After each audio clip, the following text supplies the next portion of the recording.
The book of Jasher, chapter 1. And God said, Let us make man in our image, after our likeness. And God created man in his own image. And God formed man from the ground, and he blew into his nostrils the breath of life, and man became a living soul endowed with speech. And the Lord said, It is not good for man to be alone. I will make unto him a helpmeet.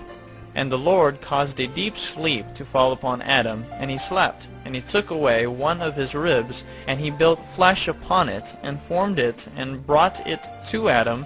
And Adam awoke from his sleep, and behold, a woman was standing before him. And he said, This is a bone of my bones, and it shall be called woman, for this has been taken from man. And Adam called her name Eve, for she was the mother of all living. And God blessed them, and called their names Adam and Eve, in the day that he created them. And the Lord God said, Be fruitful, and multiply, and fill the earth. And the Lord God took Adam and his wife, and he placed them in the Garden of Eden, to dress it, and to keep it. And he commanded them, and said unto them, From every tree of the garden you may eat, but from the tree of the knowledge of good and evil you shall not eat. For in the day that you eat thereof you shall surely die. And when God had blessed and commanded them, he went from them, and Adam and his wife dwelt in the garden according to the command which the Lord had commanded them. And the serpent, which God had created with them in the earth, came to them to incite them to transgress the command of God which he had commanded them. And the serpent enticed and persuaded the woman to eat from the tree of knowledge. And the woman hearkened to the voice of the serpent, and she transgressed the word of God, and took from the tree of the knowledge of good and evil, and she ate. And she took from it, and gave also to her husband, and he ate.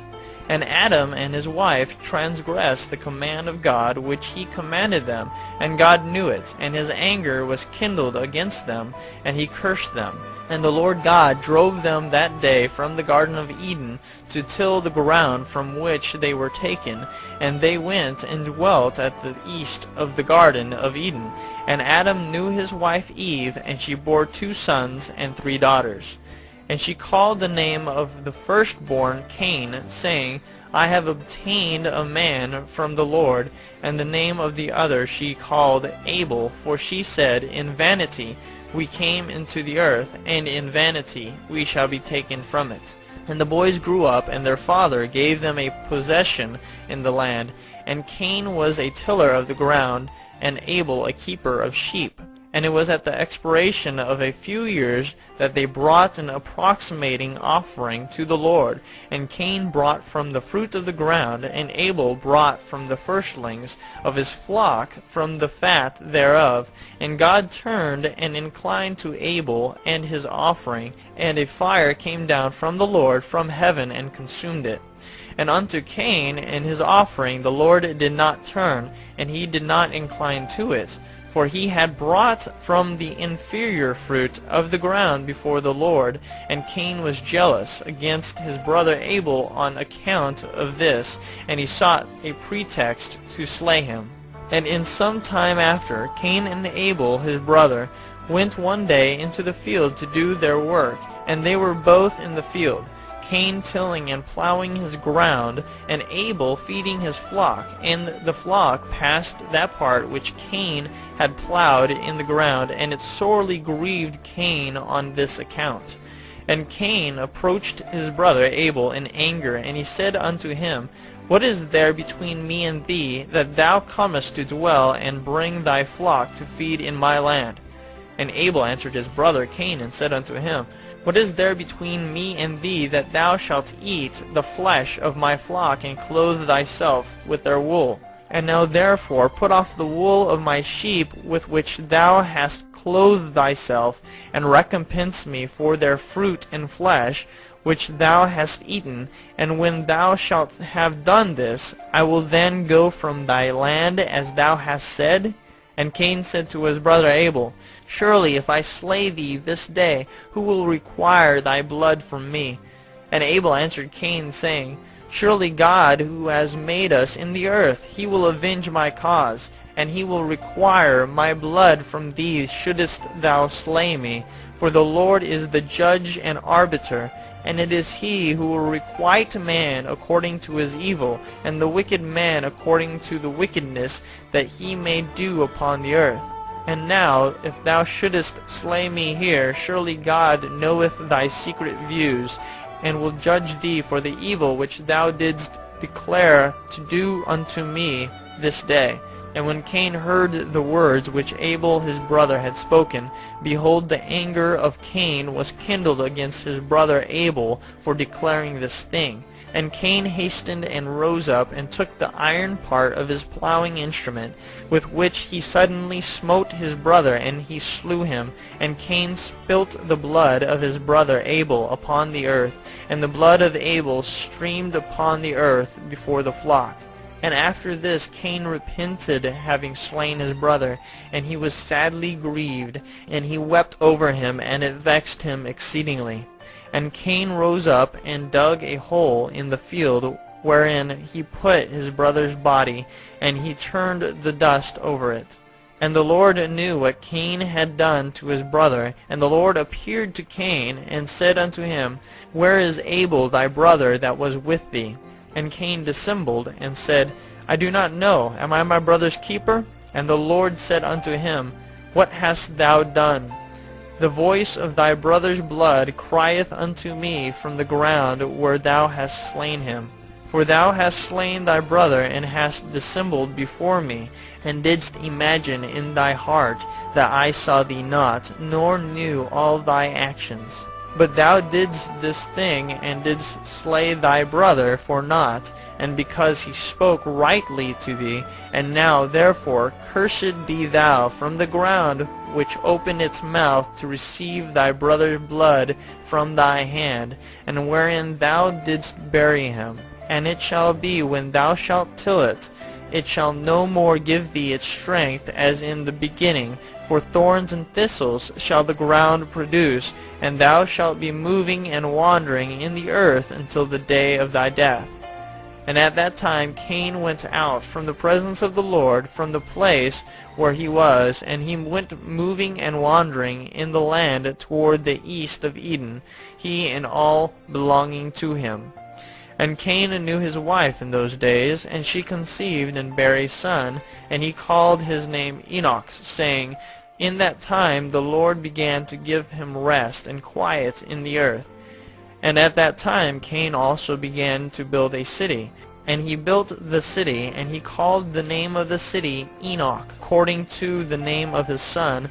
For in those days the Lord had given him rest upon the earth, and he did not move about and wander as in the beginning.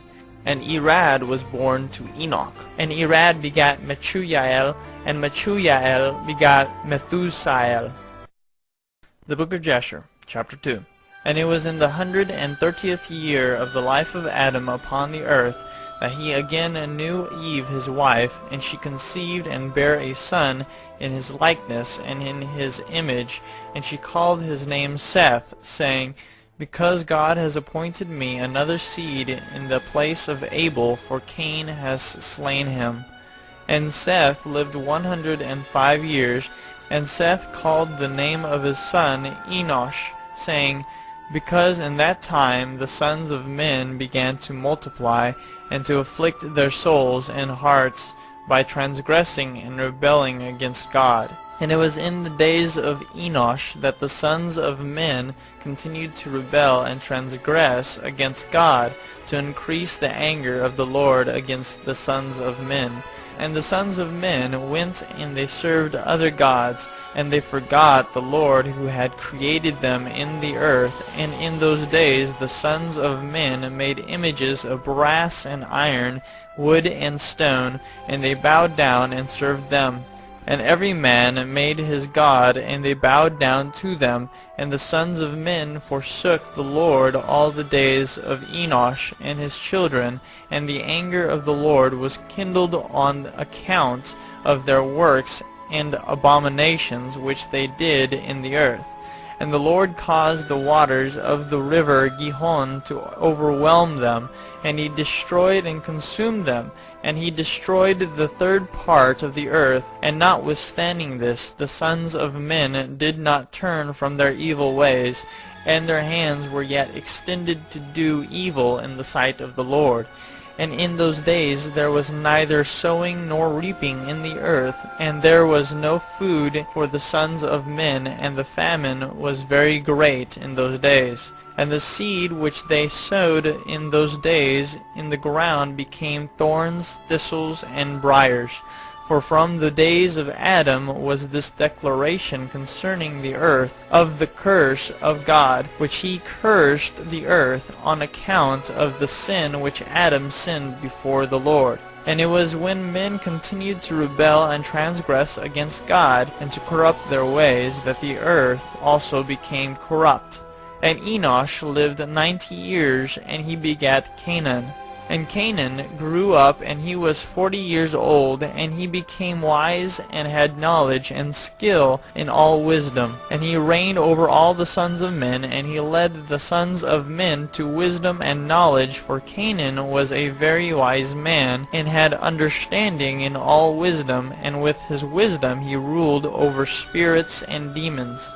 And Canaan knew by his wisdom that God would destroy the sons of men for having sinned upon earth, and that the Lord would in the latter days bring upon them the waters of the flood. And in those days Canaan wrote upon tablets of stone what was to take place in time to come, and he put them in his treasures. And Canaan reigned over the whole earth, and he turned some of the sons of men to the service of God. And when Canaan was 70 years old, he begat 3 sons and 2 daughters. And these are the names of the children of Canaan: the name of the firstborn Malalel, the second Enan, and the third Mered. And their sisters were Adah and Zillah. These are the 5 children of Canaan that were born to him. And Lamech, the son of Methusael, became related to Canaan by marriage, and he took his 2 daughters for his wives. And Adah conceived and bare a son to Lamech, and she called his name Jabal. And she again conceived and bare a son, and called his name Jubal. And Zillah, her sister, was barren in those days, and had no offspring. For in those days the sons of men began to trespass against God, and to transgress the commandments which he had commanded to Adam, to be fruitful and multiply in the earth. And some of the sons of men caused their wives to drink a draught that would render them barren, in order that they might retain their figures, and whereby their beautiful appearance might not fade. And when the sons of men caused some of their wives to drink, Zillah drank with them.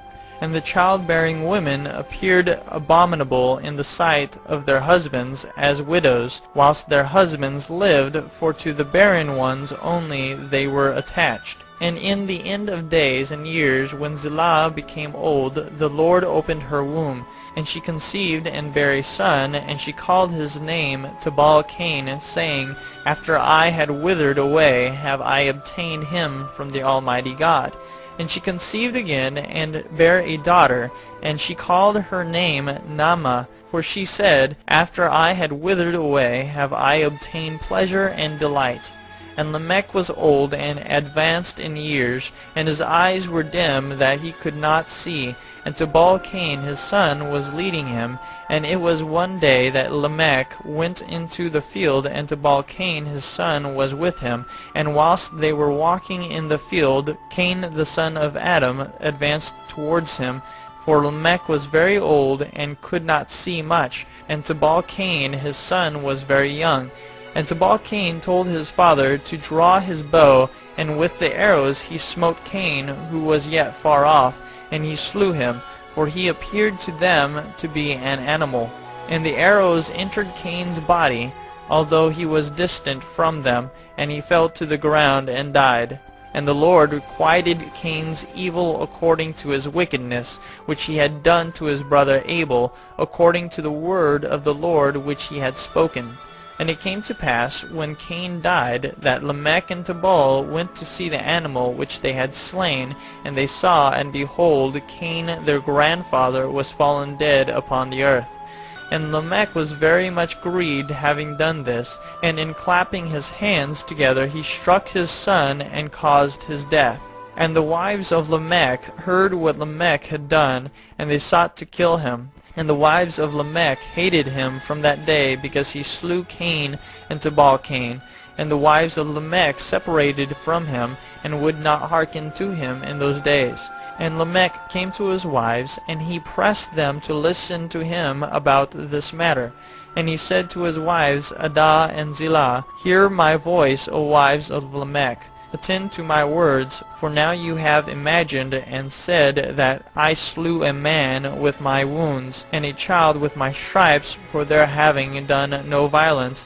But surely know that I am old and gray-headed, and that my eyes are heavy through age, and I did this thing unknowingly. And the wives of Lamech listened to him in this matter, and they returned to him with the advice of their father Adam.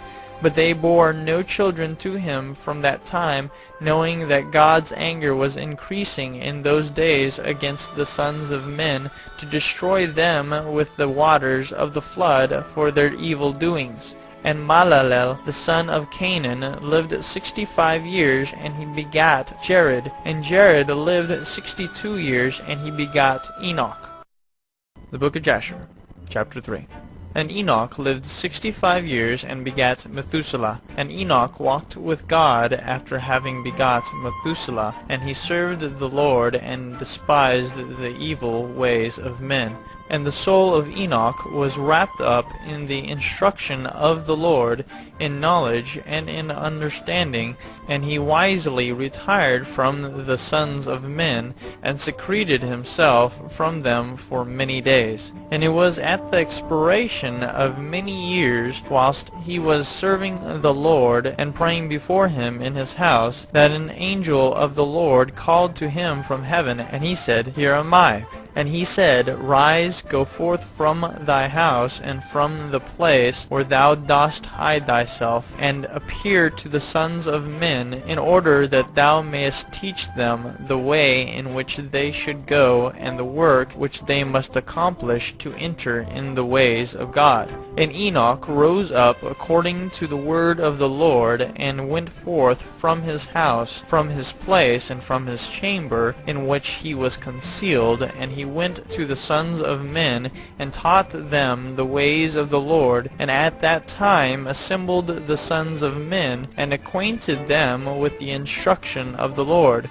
And he ordered it to be proclaimed in all places where the sons of men dwelt, saying, Where is the man who wishes to know the ways of the Lord and good works? Let him come to Enoch. And all the sons of men then assembled to him, for all who desired this thing went to Enoch. And Enoch reigned over the sons of men according to the word of the Lord. And they came and bowed to him, and they heard his word. And the Spirit of God was upon Enoch, and he taught all his men the wisdom of God and his ways. And the sons of men served the Lord all the days of Enoch, and they came to hear his wisdom. And all the kings of the sons of men, both first and last, together with their princes and judges, came to Enoch when they heard of his wisdom, and they bowed down to him. And they also required of Enoch to reign over them, to which he consented. And they assembled in all 130 kings and princes, and they made Enoch king over them, and they were all under his power and command. And Enoch taught them wisdom, knowledge, and the ways of the Lord, and he made peace amongst them, and peace was throughout the earth during the life of Enoch. And Enoch reigned over the sons of men 243 years, and he did justice and righteousness with all his people, and he led them in the ways of the Lord.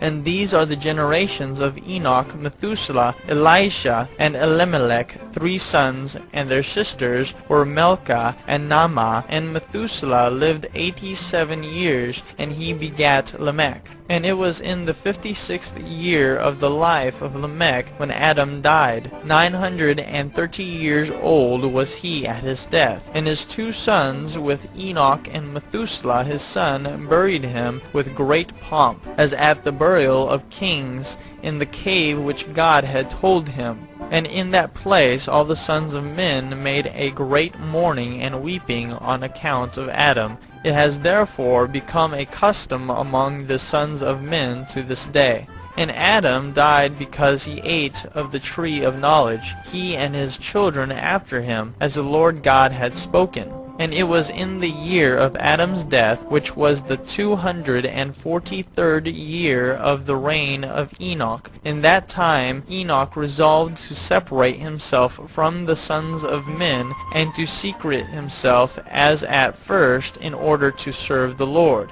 And Enoch did so, but did not entirely secrete himself from them, but kept away from the sons of men 3 days, and then went to them for 1 day. And during the 3 days that he was in his chamber, he prayed to and praised the Lord his God. And the Lord on which he went and appeared to the subjects, he taught them the ways of the Lord, and all they asked him about the Lord he told them. And he did in this manner for many years, and he afterward concealed himself for 6 days, and appeared to his people 1 day in 7, and after that once in a month, and then once in a year, until all the kings, princes, and sons of men sought for him, and desired again to see the face of Enoch, and to hear his word, but they could not, as all the sons of men were greatly afraid of Enoch, and they feared to approach him on account of the godlike awe that was seated upon his countenance. Therefore no man could look at him, fearing he might be punished and die. And all the kings and princes resolved to assemble the sons of men, and to come to Enoch, thinking that they might all speak to him at the time when he should come forth amongst them, and they did so. And the day came when Enoch went forth, and they all assembled and came to him. And Enoch spoke to them the words of the Lord, and he taught them wisdom and knowledge. And they bowed down before him, and they said, May the king live, may the king live. And in some time after, when the kings and princes and the sons of men were speaking to Enoch, and Enoch was teaching them the ways of God, behold, an angel of the Lord then called unto Enoch from heaven, and wished to bring him up to heaven, to make him reign there over the sons of God, as he had reigned over the sons of men upon earth. When at that time Enoch heard this, he went and assembled all the inhabitants of the earth, and taught them wisdom and knowledge, and gave them divine instructions. And he said to them, I have been required to ascend into heaven. I therefore do not know the day of my going. And now therefore I will teach you wisdom and knowledge, and will give you instruction before I leave you, how to act upon earth, whereby you may live. And he did so. And he taught them wisdom and knowledge, and gave them instruction. And he reproved them, and he placed before them statutes and judgments to do upon earth. And he made peace amongst them, and he taught them everlasting life, and dwelt with them some time, teaching them all these things. And at that time the sons of men were with Enoch, and Enoch was speaking to them. And they lifted up their eyes, and the likeness of a great horse descended from heaven, and the horse paced in the air. And they told Enoch what they had seen. And Enoch said to them, On my account does this horse transcend upon earth. The time is come when I must go from you, and I shall no more be seen by you. And the horse descended at that time, and stood before Enoch. And all the sons of men that were with Enoch saw him. And Enoch then again ordered a voice to be proclaimed, saying, Where is the man who delighteth to know the ways of the Lord his God? Let him come this day to Enoch before he is taken from us. And all the sons of men assembled and came to Enoch that day, and all the kings of the earth with their princes and counselors remained with him that day. And Enoch then taught the sons of men wisdom and knowledge, and gave them divine instruction. And he bade them serve the Lord and walk in his ways all the days of their lives. And he continued to make peace amongst them. And it was after this that he rose up and rode upon the horse, and he went forth, and all the sons of men went after him, about 800,000 men, and they went with him 1 day's journey. And the second day he said to them, Return home to your tents. Why will you go? Perhaps you may die. And some of them went from him, and those that remained went with him 6 days' journey. And Enoch said to them every day, Return to your tents, lest you may die. But they were not willing to return, and they went with him. And on the 6th day some of the men remained and clung to him, and they said to him, We will go with thee to the place where thou goest. As the Lord liveth, death only shall separate us. And they urged so much to go with him that he ceased speaking to them, and they went after him and would not return. And when the kings returned, they caused a census to be taken, in order to know the number of remaining men that went with Enoch. And it was upon the 7th day that Enoch ascended into heaven in a whirlwind, with horses and chariots of fire. And on the 8th day all the kings that had been with Enoch sent to bring back the number of men that were with Enoch in that place from which he ascended into heaven. And all those kings went to the place, and they found the earth there filled with snow, and upon the snow were large stones of snow. And one said to the other, Come, let us break through the snow and see. Perhaps the men that remained with Enoch are dead, and are now under the stones of snow. And they searched, but could not find him, for he had ascended into heaven. The Book of Jasher, chapter 4. And all the days that Enoch lived upon earth were 365 years. And when Enoch had ascended into heaven, all the kings of the earth rose and took Methuselah his son, and anointed him, and they caused him to reign over them in the place of his father. And Methuselah acted uprightly in the sight of God, as his father Enoch had taught him. And he likewise during the whole of his life taught the sons of men wisdom, knowledge, and the fear of God. And he did not turn from the good way either to the right or to the left. But in the latter days of Methuselah, the sons of men turned from the Lord, they corrupted the earth, they robbed and plundered each other, and they rebelled against God, and they transgressed, and they corrupted their ways, and would not hearken to the voice of Methuselah, but rebelled against him. And the Lord was exceedingly wroth against them. And the Lord continued to destroy the seed in those days, so that there was neither sowing nor reaping in the earth. For when they sowed the ground, in order that they might obtain food for their support, behold, thorns and thistles were produced, which they did not sow.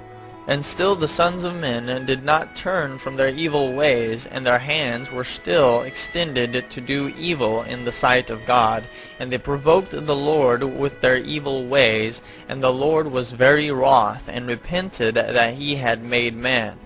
And he thought to destroy and annihilate them, and he did so. In those days when Lamech the son of Methuselah was 160 years old, Seth the son of Adam died. And all the days that Seth lived were 912 years, and he died. And Lamech was 180 years old when he took Ashmua, the daughter of Elisha, the son of Enoch, his uncle, and she conceived. And at that time the sons of men sowed the ground, and a little food was produced. Yet the sons of men did not turn from their evil ways, and they trespassed and rebelled against God. And the life of Lamech conceived and bare him a son at that time, at the revolution of the year. And Methuselah called his name Noah, saying, The earth was in his days at rest, and free from corruption. And Lamech his father called his name Menachem, saying, This one shall comfort us in our works and miserable toil in the earth, which God had cursed. And the child grew up and was weaned, and he went in the ways of his father Methuselah, perfect and upright with God. And all the sons of men departed from the ways of the Lord in those days, as they multiplied upon the face of the earth with sons and daughters. And they taught one another their evil practices, and they continued sinning against the Lord. And every man made unto himself a god, and they robbed and plundered every man his neighbor, as well as his relative, and they corrupted the earth, and the earth was filled with violence.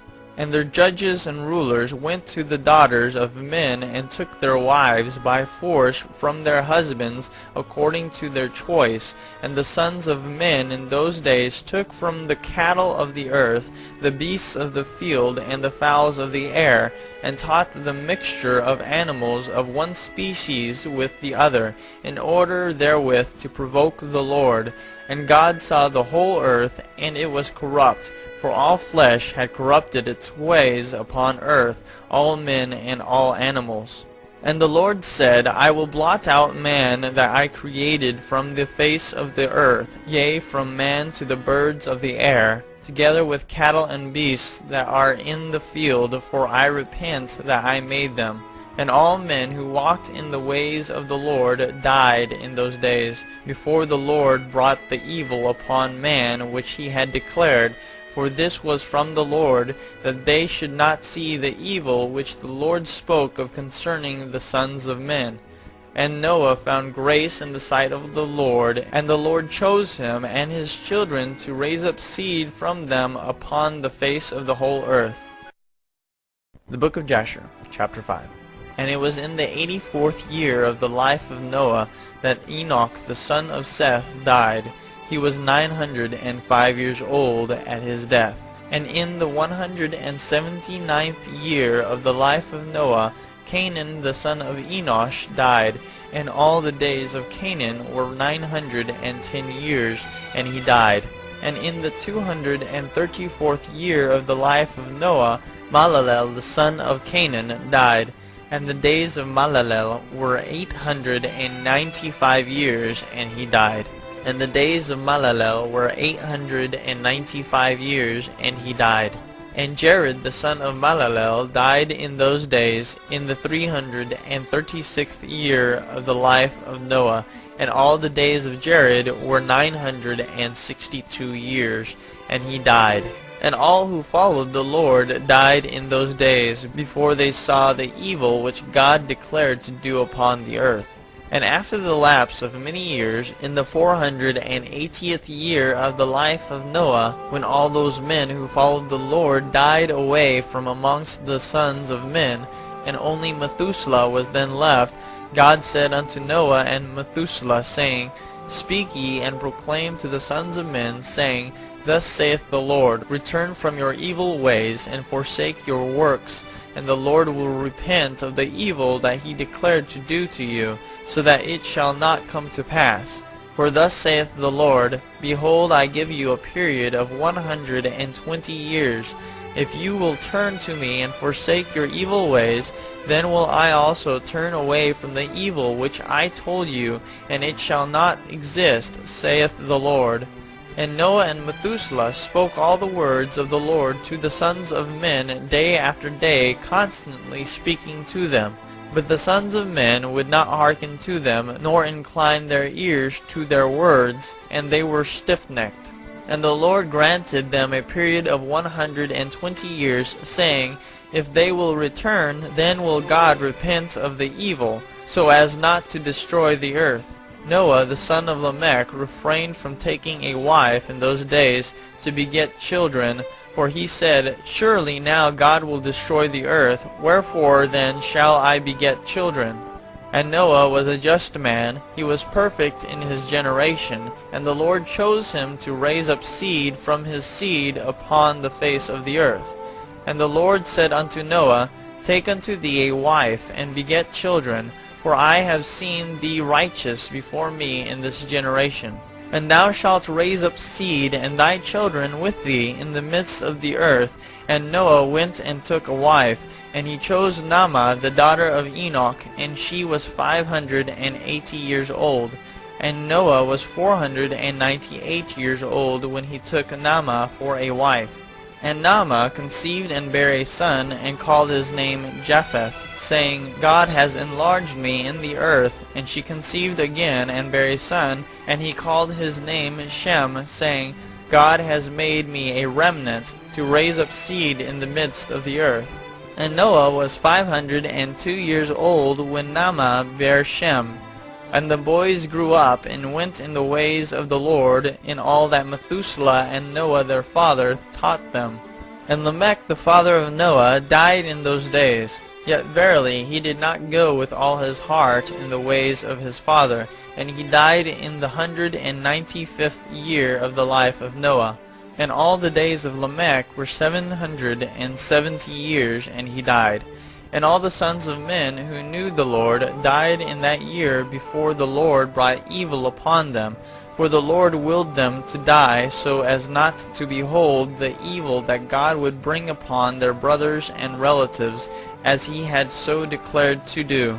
In that time the Lord said to Noah and Methuselah, Stand forth and proclaim to the sons of men all the words that I spoke to you in those days. Peradventure they may turn from their evil ways, and I will then repent of the evil, and will not bring it. And Noah and Methuselah stood forth, and said in the ears of the sons of men all that God had spoken concerning them. But the sons of men would not hearken, neither would they incline their ears to all their declarations. And it was after this that the Lord said to Noah, The end of all flesh is come before me, on account of their evil deeds, and behold, I will destroy the earth. And do thou take unto thee gopher wood, and go to a certain place, and make a large ark, and place it in that spot. And thus shalt thou make it, 300 cubits its length, 50 cubits broad, and 30 cubits high. And thou shalt make unto thee a door open at its side, and to a cubit thou shalt finish above, and cover it within and without with pitch.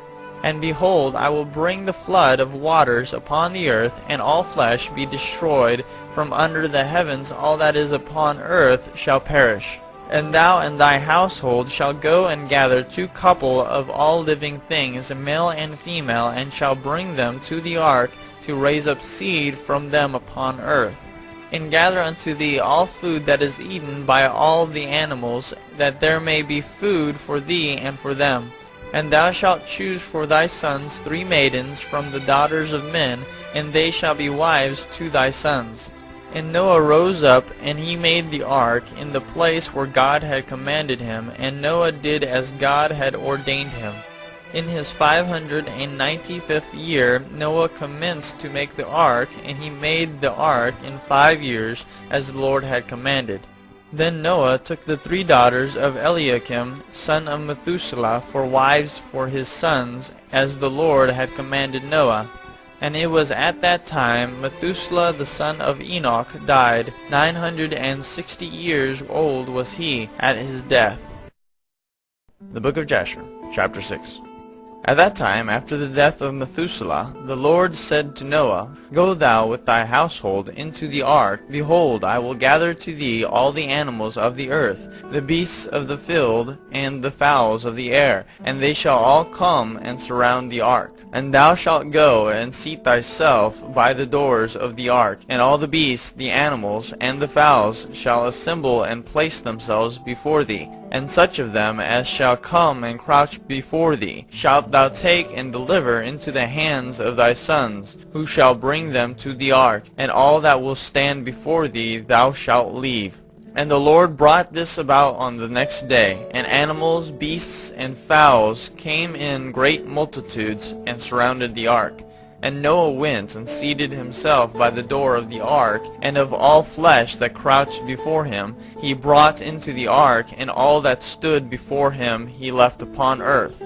And a lioness came with her 2 whelps, male and female, and the 3 crouched before Noah. And the 2 whelps rose up against the lioness, and smote her, and made her flee from her place. And she went away, and they returned to their places, and crouched upon the earth before Noah. And the lioness ran away, and stood in the place of the lions. And Noah saw this, and wondered greatly, and he rose and took the 2 whelps, and brought them into the ark. And Noah brought into the ark from all living creatures that were upon earth, so that there was none left but which Noah brought into the ark. 2 and 2 came to Noah into the ark, but from the clean animals and clean fowls he brought 7 couples, as God had commanded him. And all the animals and beasts and fowls were still there, and they surrounded the ark at every place, and the rain had not descended till 7 days after. And on that day the Lord caused the whole earth to shake, and the sun darkened, and the foundations of the world raged, and the whole earth was moved violently, and the lightning flashed, and the thunder roared, and all the fountains in the earth were broken up, such as was not known to the inhabitants before. And God did this mighty act in order to terrify the sons of men, that there might be no more evil upon earth. And still the sons of men would not return from their evil ways, and they increased the anger of the Lord at that time, and did not even direct their hearts to all this. And at the end of 7 days, in the 600th year of the life of Noah, the waters of the flood were upon the earth. And all the fountains of the deep were broken up, and the windows of heaven were opened, and the rain was upon the earth 40 days and 40 nights. And Noah and his household and all the living creatures that were with him came into the ark on account of the waters of the flood, and the Lord shut him in. And all the sons of men that were left upon the earth became exhausted through evil on account of the rain, for the waters were coming more violently upon the earth, and the animals and beasts were still surrounding the ark. And the sons of men assembled together, and 700,000 men and women, and they came unto Noah to the ark. And they called to Noah, saying, Open for us, that we may come to thee in the ark, and wherefore shall we die? And Noah with a loud voice answered them from the ark, saying, Have you not all rebelled against the Lord, and said that he does not exist? And therefore the Lord brought upon you this evil, to destroy and cut you off from the face of the earth. Is not this thing that I spoke to you of 120 years back, and you would not hearken to the voice of the Lord? And now do you desire to live upon earth? And they said to Noah, We are ready to return to the Lord. Only open for us, that we may live and not die. And Noah answered them, saying, Behold, now that you see the trouble of your souls, you wish to return to the Lord. Why did you not return during these 120 years, which the Lord granted you as the determined period? But now you come and tell me this on account of the troubles of your souls. Now also the Lord will not listen to you, neither will he give ear to you on this day, so that you will not now succeed in your wishes. And the sons of men approached in order to break into the ark, to come in on account of the rain, for they could not bear the rain upon them. And the Lord sent all the beasts and animals that stood round the ark, and the beasts overpowered them, and drove them from that place. And every man went his way, and they again scattered themselves upon the face of the earth. And the rain was still descending upon the earth, and it descended 40 days and 40 nights. And the water prevailed greatly upon the earth, and all flesh that was upon the earth or in the waters died, whether men, animals, beasts, creeping things, or birds of the air. And there only remained Noah and those that were with him in the ark. And the waters prevailed, and they greatly increased upon the earth. And they lifted up the ark, and it was raised from the earth. And the ark floated upon the face of the waters, and it was tossed upon the waters, so that all the living creatures within were turned about like pottage in a cauldron. And great anxiety seized all the living creatures that were in the ark, and the ark was like to be broken. And all the living creatures that were in the ark were terrified, and the lions roared, and the oxen lowed, and the wolves howled, and every living creature in the ark spoke and lamented in its own language, so that their voices reached to a great distance. And Noah and his sons cried and wept in their troubles. They were greatly afraid that they had reached the gates of death. And Noah prayed unto the Lord, and cried unto him on account of this. And he said, O Lord, help us, for we have no strength to bear this evil that has encompassed us. For the waves of the waters have surrounded us. Mischievous torrents have terrified us. The snares of death have come before us. Answer us, O Lord, answer us. Lift up thy countenance toward us, and be gracious to us. Redeem us and deliver us. And the Lord hearkened to the voice of Noah, and the Lord remembered him. And a wind passed over the earth, and the waters were still, and the ark rested. And the fountains of the deep and the windows of heaven were stopped, and the rain from heaven was restrained. And the waters decreased in those days, and the ark rested upon the mountains of Ararat. And Noah then opened the windows of the ark, and Noah still called out to the Lord at that time, and he said, O Lord, who didst form the earth and the heavens and all that are therein, bring forth our souls from this confinement, and from the prison wherein thou hast placed us, for I am much wearied with sighing. And the Lord hearkened to the voice of Noah, and said to him, When thou shalt have completed a full year, thou shalt then go forth. And at the revolution of the year, when a full year was completed to Noah's dwelling in the ark, the waters were dried from off the earth, and Noah put off the covering of the ark. At that time, on the 27th day of the 2nd month, the earth was dry. But Noah and his sons and those that were with him did not go out from the ark until the Lord told them. And the day came that the Lord told them to go out, and they all went out from the ark. And they went and returned every one to his way and to his place. And Noah and his sons dwelt in the land that God had told them. And they served the Lord all their days. And the Lord blessed Noah and his sons on their going out from the ark. And he said to them, Be fruitful and fill all the earth. Become strong and increase abundantly in the earth, and multiply therein. The book of Jasher, chapter 7. And these are the names of the sons of Noah, Japheth, Ham, and Shem, and children were born to them after the flood, for they had taken wives before the flood. These are the sons of Japheth, Gomer, Magog, Madai, Javan, Tabal, Meshech, and Tiras, 7 sons. And the sons of Gomer were Ashkenaz, Riphath, and Togarmah. And the sons of Magog were Elishanath and Labol. And the children of Madai were Acon, Zelo, Jazonai, and Lot. And the sons of Javan were Elisha, Tarshish, Shittim, and Adonim. And the sons of Tabal were Arifi, Kesed, and Taari. And the sons of Meshech were Didon, Zaron, and Shebashni.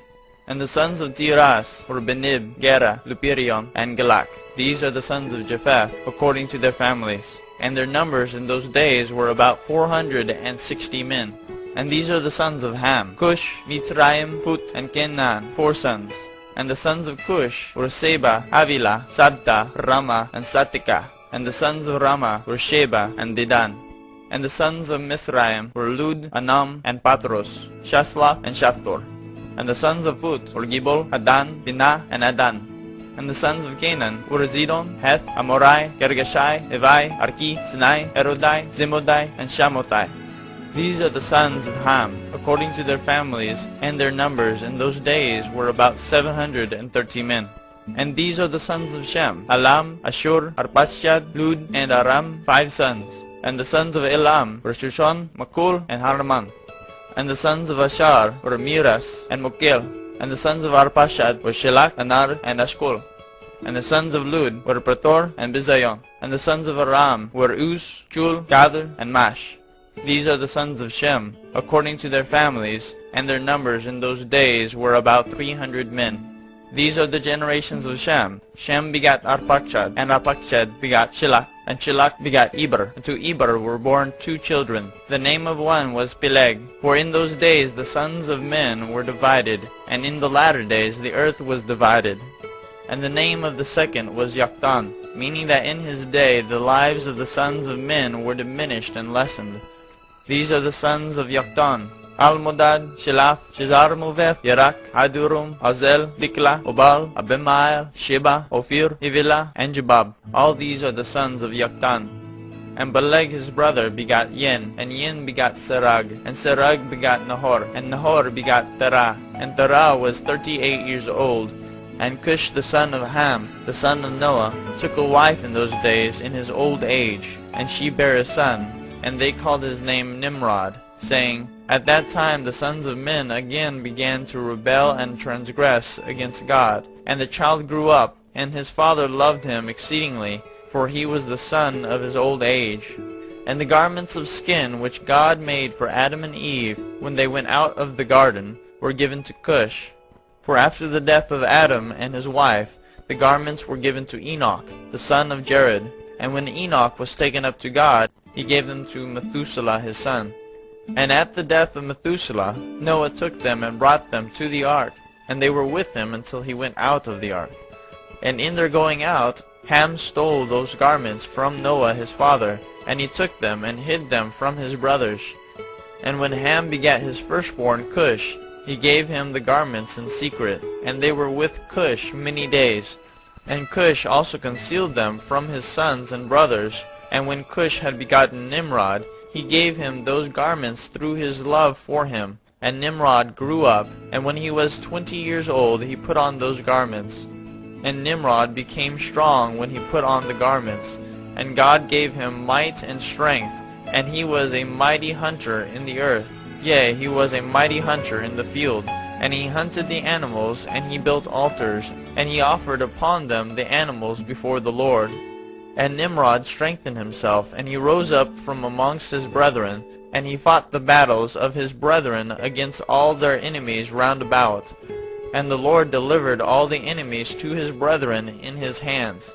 And God prospered him from time to time in his battles, and he reigned upon earth.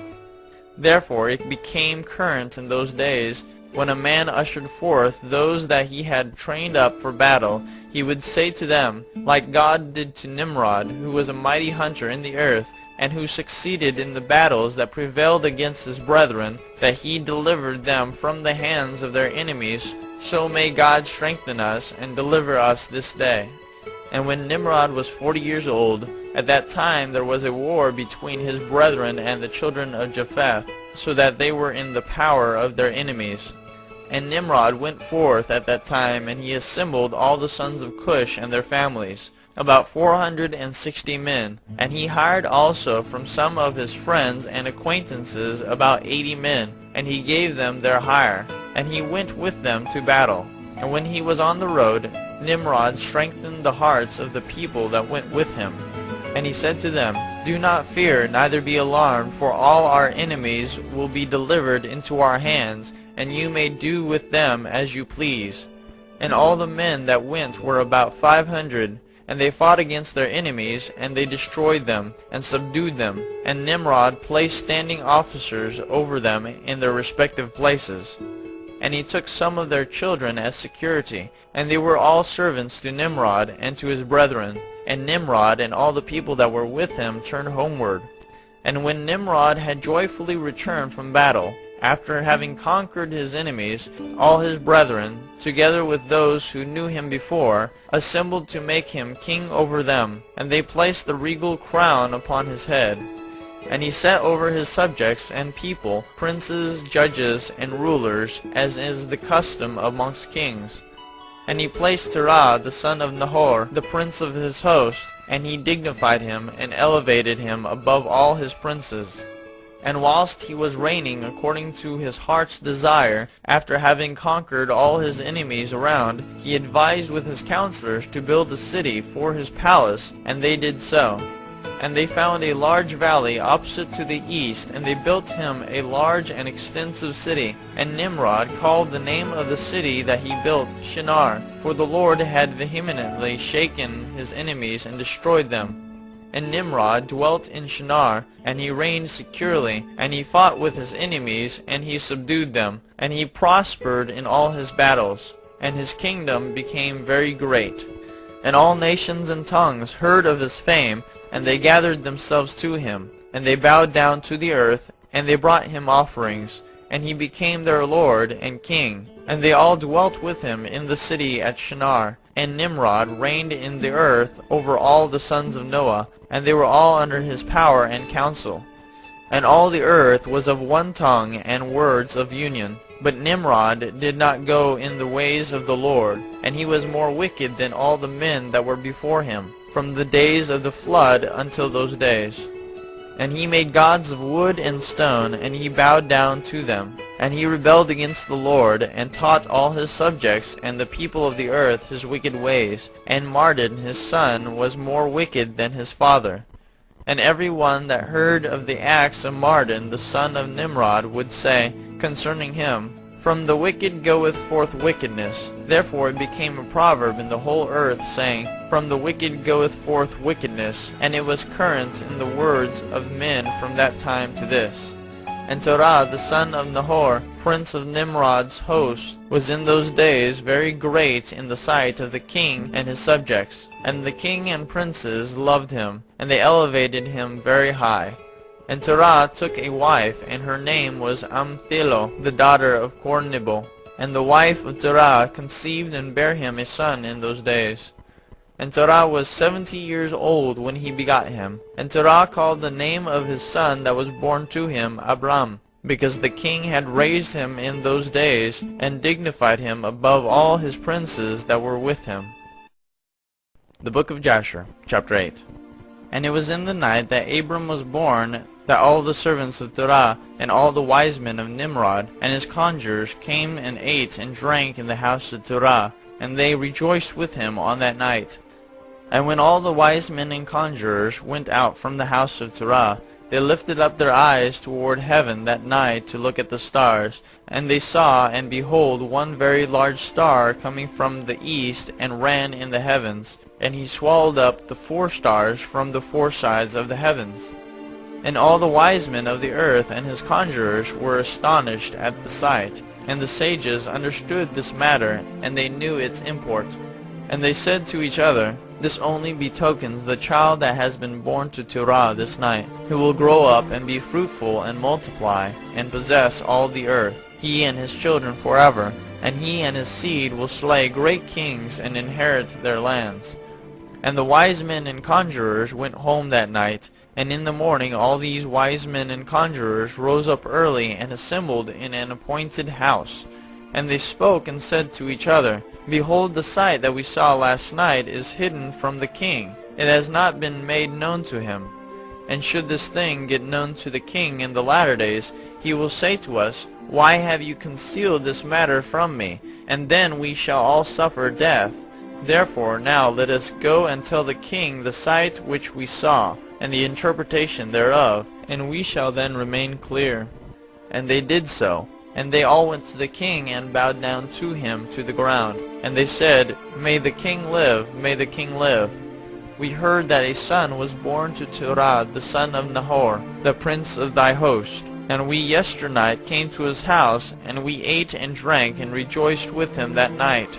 And when thy servants went out from the house of Terah, to go to our respective homes, to abide there for the night, we lifted up our eyes to heaven, and we saw a great star coming from the east, and the same star ran with great speed, and swallowed up 4 great stars from the 4 sides of the heavens. And thy servants were astonished at the sight which we saw, and were greatly terrified. And we made our judgment upon the sight, and knew by our wisdom the proper interpretation thereof, that this thing applies to the child that is born to Terah, who will grow up and multiply greatly, and become powerful, and kill all the kings of the earth, and inherit all their lands, he and his seed forever. And now our Lord and King, behold, we have truly acquainted thee with what we have seen concerning this child. If it seemeth good to the king to give his father value for this child, we will slay him before he shall grow up and increase in the land, and his evil increase against us, that we and our children perish through his evil. And the king heard their words, and they seemed good in his sight. And he sent and called for Terah, and Terah came before the king.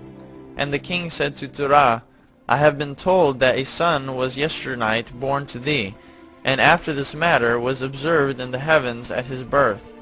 And now therefore give me the child, that we may slay him before his evil springs up against us, and I will give thee for his value thy house full of silver and gold. And Terah answered the king and said to him, My lord and king, I have heard thy words, and thy servant shall do all that his king desireth. But my lord and king, I will tell thee what happened to me yesternight, that I may see what advice the king will give his servant. And then I will answer the king upon what he has just spoken. And the king said, Speak. And Terah said to the king, Aon, son of Mored, came to me yesternight, saying, Give unto me the great and beautiful horse that the king gave thee, and I will give thee silver and gold, and straw and provender for its value. And I said to him, Wait till I see the king concerning thy words, and behold, whatever the king saith, that will I do. And now, my lord and king, behold, I have made this thing known to thee, and the advice which my king will give unto his servant, that will I follow. And the king heard the words of Terah, and his anger was kindled, and he considered him in the light of a fool. And the king answered Terah, and he said to him, Art thou so silly, ignorant, or deficient in understanding to do this thing, to give thy beautiful horse for silver and gold, or even for straw and provender? Art thou so short of silver and gold, that thou shouldest do this thing, because thou canst not obtain straw and provender to feed thy horse? And what is silver and gold to thee, or straw and provender, that thou shouldest give away that fine horse which I gave thee, like which there is none to be had on the whole earth? And the king left off speaking, and Terah answered the king, saying, Like unto this has the king spoken to his servant. I beseech thee, my lord and king, what is this which thou didst say unto me, saying, Give thy son, and we may slay him, and I will give thee silver and gold for his value? What shall I do with silver and gold after the death of my son? Who shall inherit me? Surely then at my death the silver and gold will return to my king who gave it. And when the king heard the words of Terah, and the parable which he brought concerning the king, it grieved him greatly, and he was vexed at this thing, and his anger burned within him. And Terah saw the anger of the king was kindled against him. And he answered the king, saying, All that I have is in the king's power. Whatever the king desireth to do to his servant, that let him do. Yea, even my son, he is in the king's power, without value in exchange, he and his 2 brothers that are older than he. And the king said to Terah, No, but I will purchase thy younger son for a price. And Terah answered the king, saying, I beseech thee, my lord and king, to let thy servant speak a word before thee, and let the king hear the word of his servant. And Terah said, Let my king give me 3 days' time till I consider this matter within myself, and consult with my family concerning the words of my king. And he pressed the king greatly to agree to this. And the king hearkened to Terah, and he did so, and he gave him 3 days' time. And Terah went out from the king's presence, and he came home to his family, and spoke to them all the words of the king, and the people were greatly afraid. And it was in the 3rd day that the king sent to Terah, saying, Send me thy son for a price, as I spoke to thee. And shouldst thou not do this, I will send and slay all thou hast in thy house, so that thou shalt not even have a dog remaining. And Terah hastened, as the thing was urgent from the king, and he took a child from one of his servants, which his handmaid had borne to him that day. And Terah brought the child to the king, and received value for him. And the Lord was with Terah in this matter, that Nimrod might not cause Abram's death. And the king took the child from Terah, and with all his might dashed his head to the ground, for he thought it had been Abram. And this was concealed from him from that day, and it was forgotten by the king, as it was the will of providence not to suffer Abram's death. And Terah took Abram his son secretly, together with his mother and nurse, And he concealed them in a cave, and he brought them their provisions monthly. And the Lord was with Abram in the cave, and he grew up. And Abram was in the cave 10 years. And the king and his princes, soothsayers and sages, thought that the king had killed Abram. The book of Jasher, chapter 9. And Haran the son of Terah, Abram's oldest brother, took a wife in those days. Haran was 39 years old when he took her, and the wife of Haran conceived and bare a son, and he called his name Lot. And she conceived again and bare a daughter, and she called her name Milcah. And she again conceived and bare a daughter, and she called her name Sarai. Haran was 42 years old when he begot Sarai, which was in the 10th year of the life of Abram. And in those days Abram and his mother and nurse went out from the cave, as the king and his subjects had forgotten the affair of Abram. And when Abram came out of the cave, he went to Noah and his son Shem, and he remained with them to learn the instruction of the Lord and his ways. And no man knew where Abram was, and Abram served Noah and Shem his son for a long time. And Abram was in Noah's house 39 years, and Abram knew the Lord from 3 years old, and he went in the ways of the Lord until the day of his death, as Noah and his son Shem had taught him. And all the sons of the earth in those days greatly transgressed against the Lord, and they rebelled against him, and they served other gods. And they forgot the Lord who had created them in the earth.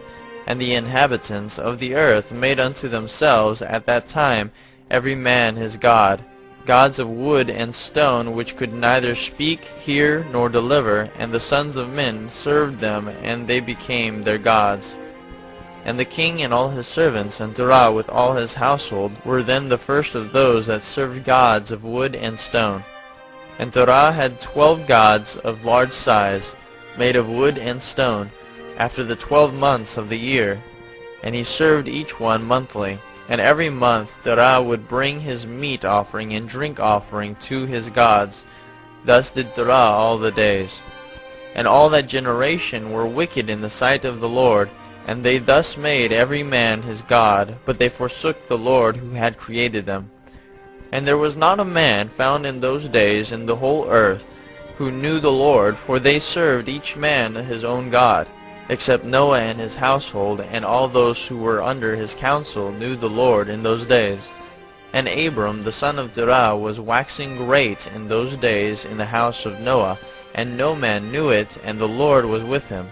And the Lord gave Abram an understanding heart, and he knew all the works of that generation were vain, and that all their gods were vain and were of no avail.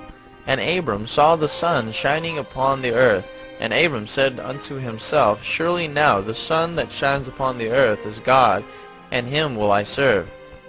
And Abram served the sun in that day, and he prayed to him. And when evening came, the sun set as usual, and Abram said within himself, Surely this cannot be God. And Abram still continued to speak within himself, Who is he who made the heavens and the earth, who created upon earth? Where is he? And the night darkened over him, and he lifted up his eyes toward the west, north, south, and east, and he saw that the sun had vanished from the earth, and the day became dark. And Abram saw the stars and moon before him, and he said, Surely this is the God who created the whole earth as well as man, and behold, these his servants are gods around him. And Abram served the moon and prayed to it all that night. And in the morning, when it was light and the sun shone upon the earth as usual, Abram saw all the things that the Lord God had made upon earth. And Abram said unto himself, Surely these are not gods that made the earth and all mankind, but these are the servants of God. And Abram remained in the house of Noah, and there knew the Lord and his ways, and he served the Lord all the days of his life. And all that generation forgot the Lord, and served other gods of wood and stone, and rebelled all their days. And King Nimrod reigned surely, and all the earth was under his control, and all the earth was of one tongue and words of union. And all the princes of Nimrod and his great men took counsel together, Phut, Mitzrayim, Cush, and Canaan, with their families, and they said to each other, Come, let us build ourselves a city, and in it a strong tower, and its top reaching heaven, and we will make ourselves famed, so that we may reign upon the whole world, in order that the evil of our enemies may cease from us, that we may reign mightily over them, and that we may not become scattered over the earth on account of their wars. And they all went before the king, and they told the king these words. And the king agreed with them in this affair, and he did so. And all the families assembled, consisting of about 600,000 men, and they went to seek an extensive piece of ground to build the city and the tower. And they sought in the whole earth, and they found none like one valley at the east of the land of Shinar, about 2 days' walk. And they journeyed there, and they dwelt there. And they began to make bricks and burn fires to build the city and the tower that they had imagined to complete. And the building of the tower was unto them a transgression and a sin, and they began to build it. And whilst they were building against the Lord God of heaven, they imagined in their hearts to war against him and to ascend into heaven. And all these people and all the families divided themselves in 3 parts. The first said, We will ascend into heaven and fight against him. The second said, We will ascend to heaven and place our own gods there and serve them. And the third part said, We will ascend to heaven and smite him with bows and spears. And God knew all their works and all their evil thoughts. And he saw the city and the tower which they were building. And when they were building, they built themselves a great city and a very high and strong tower. And on account of its height the mortar and bricks did not reach the builders in their ascent to it, until those who went up had completed a full year, and after that they reached to the builders and gave them the mortar and the bricks. Thus was it done daily. And behold, these ascended, and others descended the whole day. And if a brick should fall from their hands and get broken, they would all weep over it, and if a man fell and died, none of them would look at him. And the Lord knew their thoughts, and it came to pass, when they were building, they cast the arrows toward the heavens. And all the arrows fell upon them, filled with blood. And when they saw them, they said to each other, Surely we have slain all those that are in heaven. For this was from the Lord, in order to cause them to err, and in order to destroy them from off the face of the ground. And they built the tower and the city, and they did this thing daily until many days and years were elapsed. And God said to the 70 angels who stood foremost before him, to those who were near to him, saying, Come, let us descend and confuse their tongues, that one man shall not understand the language of his neighbor. And they did so unto them. And from that day following they forgot each man his neighbor's tongue, and they could not understand to speak in one tongue. And when the builder took from the hands of his neighbor lime or stone which he did not order, the builder would cast it away and throw it upon his neighbor, that he would die. And they did so many days, and they killed many of them in this manner. And the Lord smote the 3 divisions that were there, and he punished them according to their works and designs. Those who said, We will ascend to heaven and serve our gods, became like apes and elephants. And those who said, We will smite the heaven with arrows, the Lord killed them, one man through the hand of his neighbor. And the 3rd division of those who said, We will ascend to heaven and fight against him, the Lord scattered them throughout the earth. And those who were left amongst them, when they knew and understood the evil which was coming upon them, they forsook the building, and they also became scattered upon the face of the whole earth. And they ceased building the city and the tower. Therefore he called the place Babel, for the Lord confounded the language of the whole earth. Behold, it was at the east of the land of Shinar. And as to the tower which the sons of men built, the earth opened its mouth and swallowed up 1/3 part thereof. And a fire also descended from heaven and burned another third. And the other third is left to this day, and it is of that part which was aloft, and its circumference is 3 days' walk. And many of the sons of men died in that tower, a people without number. The book of Jasher, chapter 10. And Peleg the son of Eber died in those days, in the 48th year of the life of Abram son of Terah. And all the days of Peleg were 239 years. And when the Lord had scattered the sons of men on account of their sin at the tower, behold, they spread forth into many divisions, and all the sons of men were dispersed into the four corners of the earth. And all the families became each according to its language, its land, or its city. And the sons of men built many cities according to their families, in all the places where they went, and throughout the earth where the Lord had scattered them. And some of them built cities in places from which they were afterward extirpated, and they called these cities after their own names, or the names of their children, or after their particular occurrences. And the sons of Japheth, the son of Noah, went and built themselves cities in the places where they were scattered, and they called all their cities after their names. And the sons of Japheth were divided upon the face of the earth into many divisions and languages. And these were the sons of Japheth, according to their families: Gomer, Magog, Madai, Javan, Tubal, Meshech, and Tiras. These are the children of Japheth, according to their generations. And the children of Gomer, according to their cities, were the Francum, who dwell in the land of Franza, by the river Franza, by the river Sanah. And the children of Rephath are the Bartonim, who dwell in the land of Bartonia, by the river Ladah, which empties its waters in the great sea Gihon, that is, Oceanus.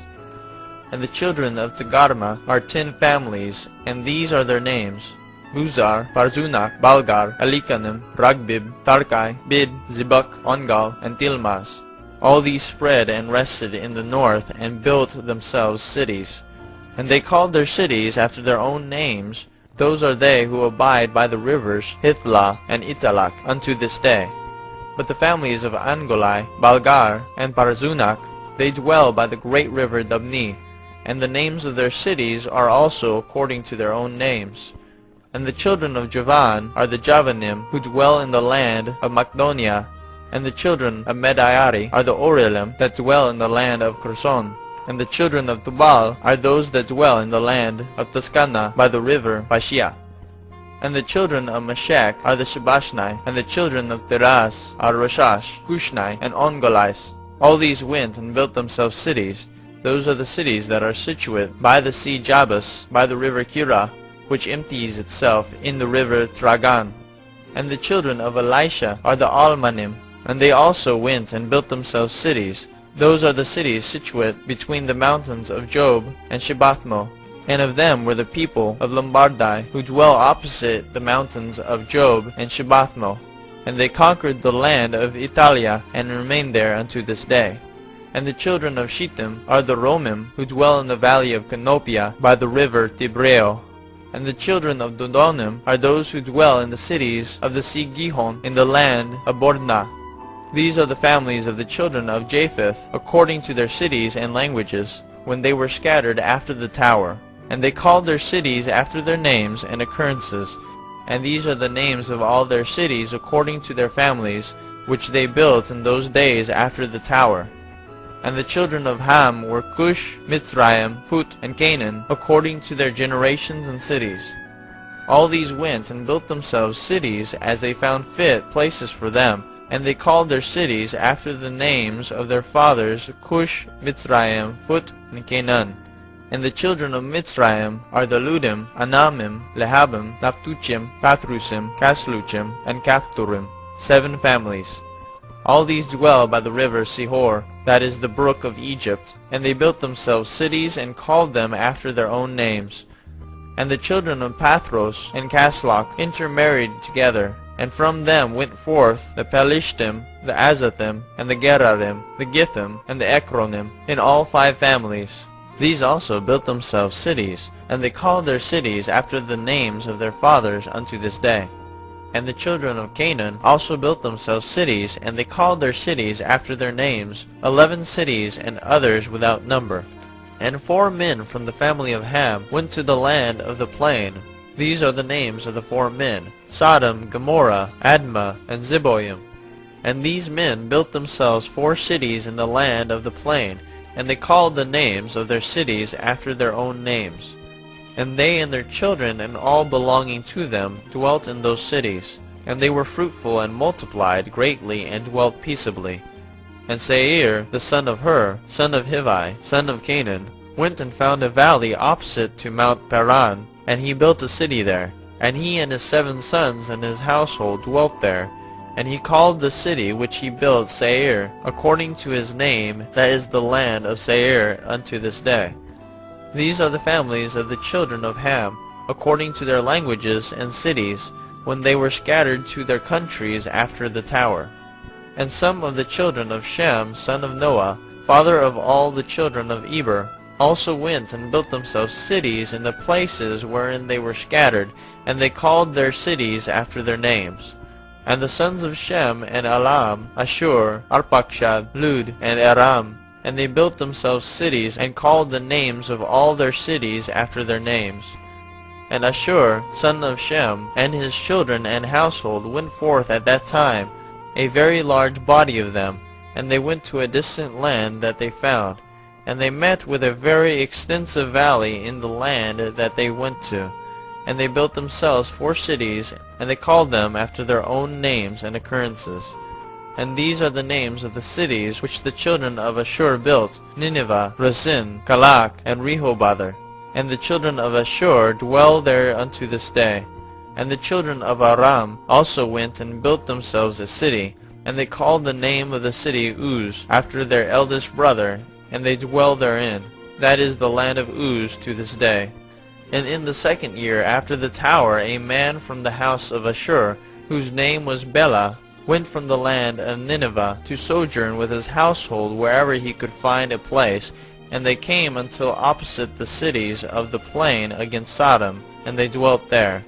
And the man rose up and built there a small city, and called its name Bela, after his name. That is the land of Zoar unto this day. And these are the families of the children of Shem according to their languages and cities, after they were scattered upon the earth after the tower. And every kingdom, city, and family of the families of the children of Noah built themselves many cities after this. And they established governments in all their cities, in order to be regulated by their orders. So did all the families of the children of Noah forever. The Book of Jasher, Chapter 11. And Nimrod, son of Cush, was still in the land of Shinar, and he reigned over it, and dwelt there, and he built cities in the land of Shinar. And these are the names of the 4 cities which he built, and he called their names after their occurrences that happened to them in the building of the tower. And he called the first Babel, saying, Because the Lord there confounded the language of the whole earth. And the name of the second he called Erech, because from there God dispersed them. And the third he called Ect, saying there was a great battle at that place. And the fourth he called Calneh, because his princes and mighty men were consumed there, and they vexed the Lord, they rebelled and transgressed against him. And when Nimrod had built these cities in the land of Shinar, he placed in them the remainder of his people, his princes and his mighty men that were left in his kingdom. And Nimrod dwelt in Babel, and he there renewed his reign over the rest of his subjects, and he reigned securely. And the subjects and princes of Nimrod called his name Amraphel, saying that at the tower his princes and men fell through his means. And notwithstanding this, Nimrod did not return to the Lord, and he continued in wickedness and teaching wickedness to the sons of men. And Mardon his son was worse than his father, and continued to add to the abominations of his father. And he caused the sons of men to sin, therefore it said, From the wicked goeth forth wickedness. At that time there was war between the families of the children of Ham, as they were dwelling in the cities which they had built. And Chedorlaomer, king of Elam, went away from the families of the children of Ham, and he fought with them, and he subdued them. And he went to the 5 cities of the plain, and he fought against them, and he subdued them, and they were under his control. And they served him 12 years, and they gave him a yearly tax. At that time died Nahor, son of Serug, in the 49th year of the life of Abram, son of Terah. And in the 50th year of the life of Abram, son of Terah, Abram came forth from the house of Noah, and went to his father's house. And Abram knew the Lord, and he went in his ways and instructions, and the Lord his God was with him. And Terah his father was in those days still captain of the host of King Nimrod, and he still followed strange gods. And Abram came to his father's house, and saw 12 gods standing there in their temples. And the anger of Abram was kindled when he saw these images in his father's house. And Abram said, As the Lord liveth, these images shall not remain in my father's house. So shall the Lord who created me do unto me, if in 3 days' time I do not break them all. And Abram went from them, and his anger burned within him. And Abram hastened and went from the chamber to his father's outer court. And he found his father sitting in the court, and all his servants with him. And Abram came and sat before him. And Abram asked his father, saying, Father, tell me, where is God who created heaven and earth, and all the sons of men upon earth, and who created thee and me? And Terah answered his son Abram, and said, Behold, those who created us are all with us in the house. And Abram said to his father, My lord, shew them to me, I pray thee. And Terah brought Abram into the chamber of the inner court. And Abram saw, and behold, the whole room was full of gods of wood and stone, 12 great images, and others less than they without number. And Terah said to his son, Behold, these are they which made all thou seest upon earth, and which created me and thee and all mankind. And Terah bowed down to his gods, and he then went away from them, and Abram his son went away with him. And when Abram had gone from them, he went to his mother, and sat before her. And he said to his mother, Behold, my father has shown me those who made heaven and earth, and all the sons of men. Now therefore hasten and fetch a kid from the flock, and make of it savory meat, that I may bring it to my father's gods as an offering for them to eat. Perhaps I may thereby become accepted to them. And his mother did so, and she fetched a kid, and made savory meat thereof, and brought it to Abram. And Abram took the savory meat from his mother, and brought it before his father's gods. And he drew nigh to them, that they might eat. And Terah his father did not know of it. And Abram saw on the day when he was sitting amongst them, that they had no voice, no hearing, no motion, and not one of them could stretch forth his hand to eat. And Abram mocked them, and said, Surely the savory meat that I prepared has not pleased them, or perhaps it was too little for them, and for that reason they would not eat. Therefore tomorrow I will prepare fresh savory meat, better and more plentiful than this, in order that I may see the result. And it was on the next day that Abram directed his mother concerning the savory meat. And his mother rose and fetched 3 fine kids from the flock, and she made of them some excellent savory meat, such as her son was fond of, and she gave it to her son Abram, and Terah his father did not know of it. And Abram took the savory meat from his mother, and brought it before his father's gods into the chamber. And he came nigh unto them, that they might eat.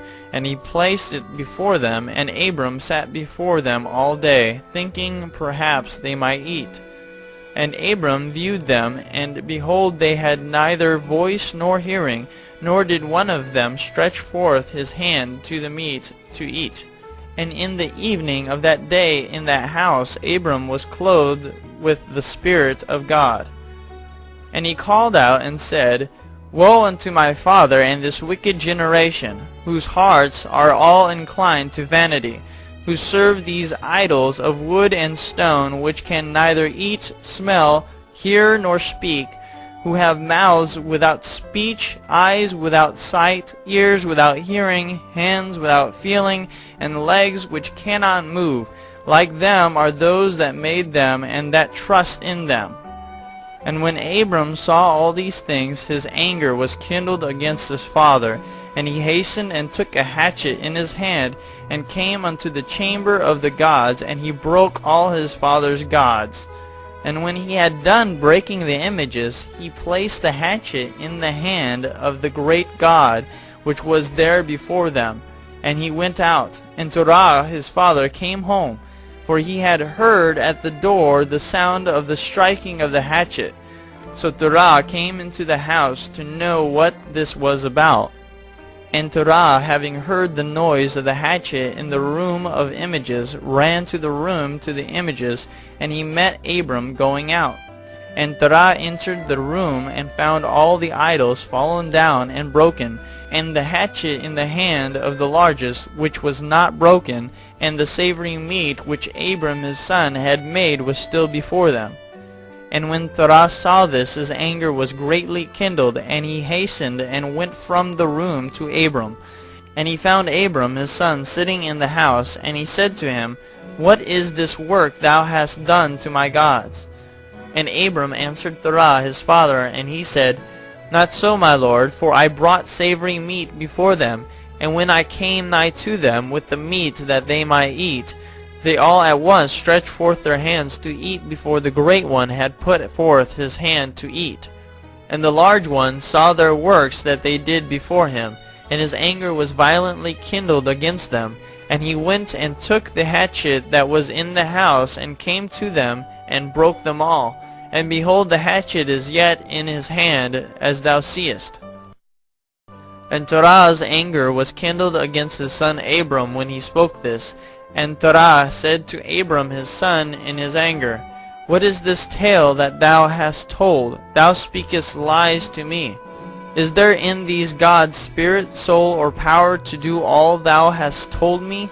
Are they not wood and stone? And have I not myself made them?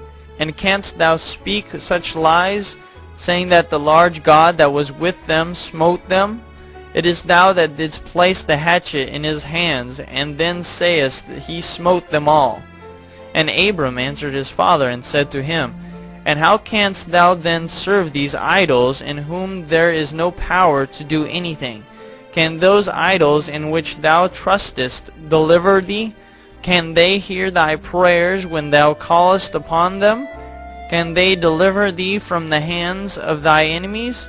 Or will they fight thy battles for thee against thy enemies, that thou shouldest serve wood and stone, which can neither speak nor hear?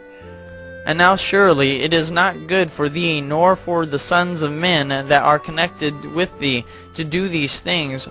Are you so silly, so foolish, or so short of understanding that you will serve wood and stone, and do after this manner? And forget the Lord God who made heaven and earth, and who created you in the earth, and thereby bring a great evil upon your souls in this manner by serving stone and wood? Did not our fathers in days of old sin in this matter? And the Lord God of the universe brought the waters of the flood upon them and destroyed the whole earth? And how can you continue to do this and serve gods of wood and stone, who cannot hear or speak or deliver you from oppression, thereby bringing down the anger of the God of the universe upon you? Now therefore, my father, refrain from this, and bring not evil upon thy soul and the souls of thy household. And Abram hastened and sprang from before his father, and took the hatchet from his father's largest idol, with which Abram broke it, and ran away. And Terah, seeing all that Abram had done, hastened to go from his house, and he went to the king, and he came before Nimrod, and stood before him. And he bowed down to the king, and the king said, What dost thou want? And he said, I beseech thee, my lord, to hear me. Now 50 years back a child was born to me, and thus has he done to my gods, and thus has he spoken. And now therefore, my lord and king, send for him, that he may come before thee, and judge him according to the law, that we may be delivered from his evil. And the king sent 3 men of his servants, and they went and brought Abram before the king. And Nimrod and all his princes and servants were that day sitting before him, and Terah sat also before them. And the king said to Abram, What is this that thou hast done to thy father and to his gods? And Abram answered the king in the words that he spoke to his father, and he said, The large God that was with them in the house did to them what thou hast heard. And the king said to Abram, Had they power to speak and eat, and do as thou hast said? And Abram answered the king, saying, And if there be no power in them, why dost thou serve them, and cause the sons of men to err through thy follies? Dost thou imagine that they can deliver thee, or do anything small or great, that thou shouldst serve them? And why wilt thou not sense the God of the whole universe, who created thee, and in whose power it is to kill and keep alive? O foolish, simple, and ignorant king, woe unto thee forever! I thought thou wouldst teach thy servants the upright way, but thou hast not done this, but hast filled the whole earth with thy sins and the sins of thy people who have followed thy ways. Dost thou not know, or hast thou not heard, that this evil which thou doest, our ancestors sinned therein in days of old? And the eternal God brought the waters of the flood upon them, and destroyed them all, and also destroyed the whole earth on their account. And wilt thou and thy people rise up now, and do like unto this work, in order to bring down the anger of the Lord God of the universe, and to bring evil upon thee and the whole earth? Now therefore put away this evil deed which thou doest, and serve the God of the universe, as thy soul is in his hands, and then it will be well with thee. And if thy wicked heart will not hearken to my words, to cause thee to forsake thy evil ways, and to serve the eternal God, then wilt thou die in shame in the latter days, thou and thy people, and all who are connected with thee, hearing thy words or walking in thy evil ways. And when Abram had ceased speaking before the king and princes, Abram lifted up his eyes to the heavens, and he said, The Lord seeth all the wicked, and he will judge them. The book of Jasher, chapter 12. And when the king heard the words of Abram, he ordered him to be put into prison. And Abram was 10 days in prison. And at the end of those days the king ordered that all the kings, princes, and governors of different provinces, and the sages should come before him. And they sat before him, and Abram was still in the house of confinement. And the king said to the princes and sages, Have you heard what Abram the son of Terah has done to his father? Thus has he done to him, and I ordered him to be brought before me, and thus has he spoken. His heart did not misgive me, neither did he stir in my presence, and behold, now he is confined in the prison. And therefore decide what judgment is due to this man who reviled the king, who spoke and did all the things that you heard. And they all answered the king, saying, The man who revileth the king should be hanged upon a tree. But having done all the things that he said, and having despised our gods, he must therefore be burned to death, for this is the law in this matter. If it pleaseth the king to do this, let him order his servants to kindle a fire both night and day in thy brick furnace, and then we will cast this man into it. And the king did so, and he commanded his servants that they should prepare a fire for 3 days and 3 nights in the king's furnace that is in Casdim. And the king ordered them to take Abram from prison and bring him out to be burned. And all the king's servants, princes, lords, governors, and judges, and all the inhabitants of the land, about 900,000 men, stood opposite the furnace to see Abram. And all the women and little ones crowded upon the roofs and towers to see what was doing with Abram, and they all stood together at a distance. And there was not a man left that did not come on that day to behold the scene. And when Abram was come, the conjurers of the king and the sages saw Abram, and they cried out to the king, saying, Our sovereign lord, surely this is the man whom we know to have been the child at whose birth the great star swallowed the 4 stars, which we declared to the king now 50 years since. And behold, now his father has also transgressed thy commands, and mocked thee by bringing thee another child which thou didst kill. And when the king heard their words, he was exceedingly wroth, and he ordered Terah to be brought before him. And the king said, Hast thou heard what the conjurers have spoken? Now tell me truly, how didst thou? And if thou shalt speak truth, thou shalt be acquitted.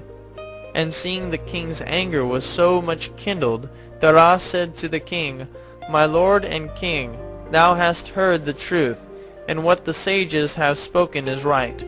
And the king said, How couldst thou do this thing, to transgress my orders, and to give me a child that thou didst not beget, and to take value for him? And Terah answered the king, Because my tender feelings were excited for my son at that time, and I took a son of my handmaid, and I brought him to the king. And the king said, Who advised thee to this? Tell me, do not hide aught from me, and then thou shalt not die. And Terah was greatly terrified in the king's presence, and he said to the king, It was Haran my eldest son who advised me to this. And Haran was in those days that Abram was born 32 years old.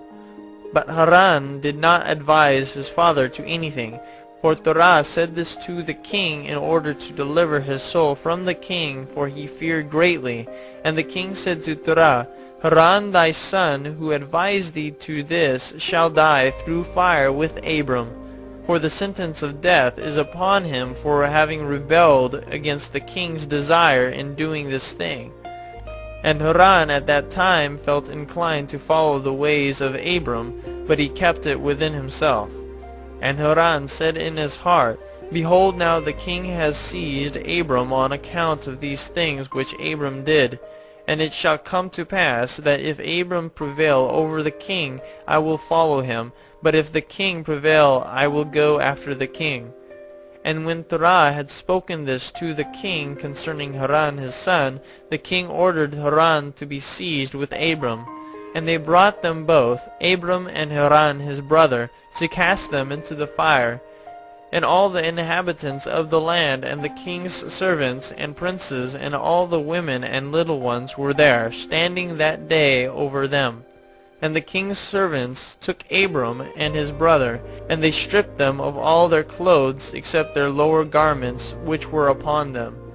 And they bound their hands and feet with linen cords, and the servants of the king lifted them up, and cast them both into the furnace. And the Lord loved Abram, and he had compassion over him. And the Lord came down and delivered Abram from the fire, and he was not burned. But all the cords which they bound him were burned, while Abram remained and walked about in the fire.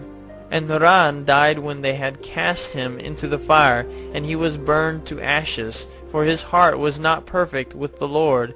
And those men who cast him into the fire, the flame of the fire spread over them, and 12 men of them died. And Abram walked in the midst of the fire 3 days and 3 nights. And all the servants of the king saw him walking in the fire, and they came to the king, saying, Behold, we have seen Abram walking about in the midst of the fire, and even the lower garments which are upon him are not burned, but the cord with which he was bound is burned. And when the king heard their words, his heart fainted, and he would not believe them.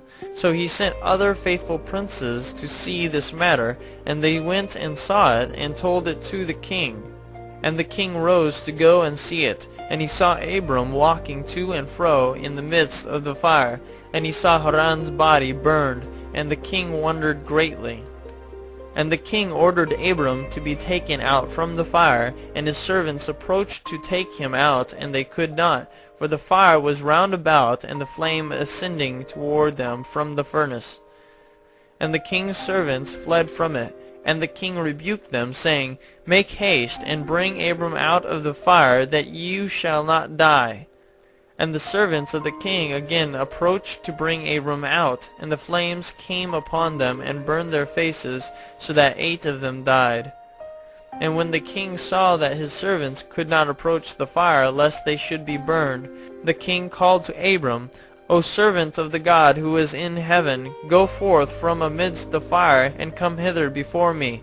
And Abram hearkened to the voice of the king, and he went forth from the fire, and came and stood before the king. And when Abram came out, the king and all his servants saw Abram coming before the king with his lower garments upon him, for they were not burned, but the cord with which he was bound was burned. And the king said to Abram, How is it that thou wast not burned in the fire?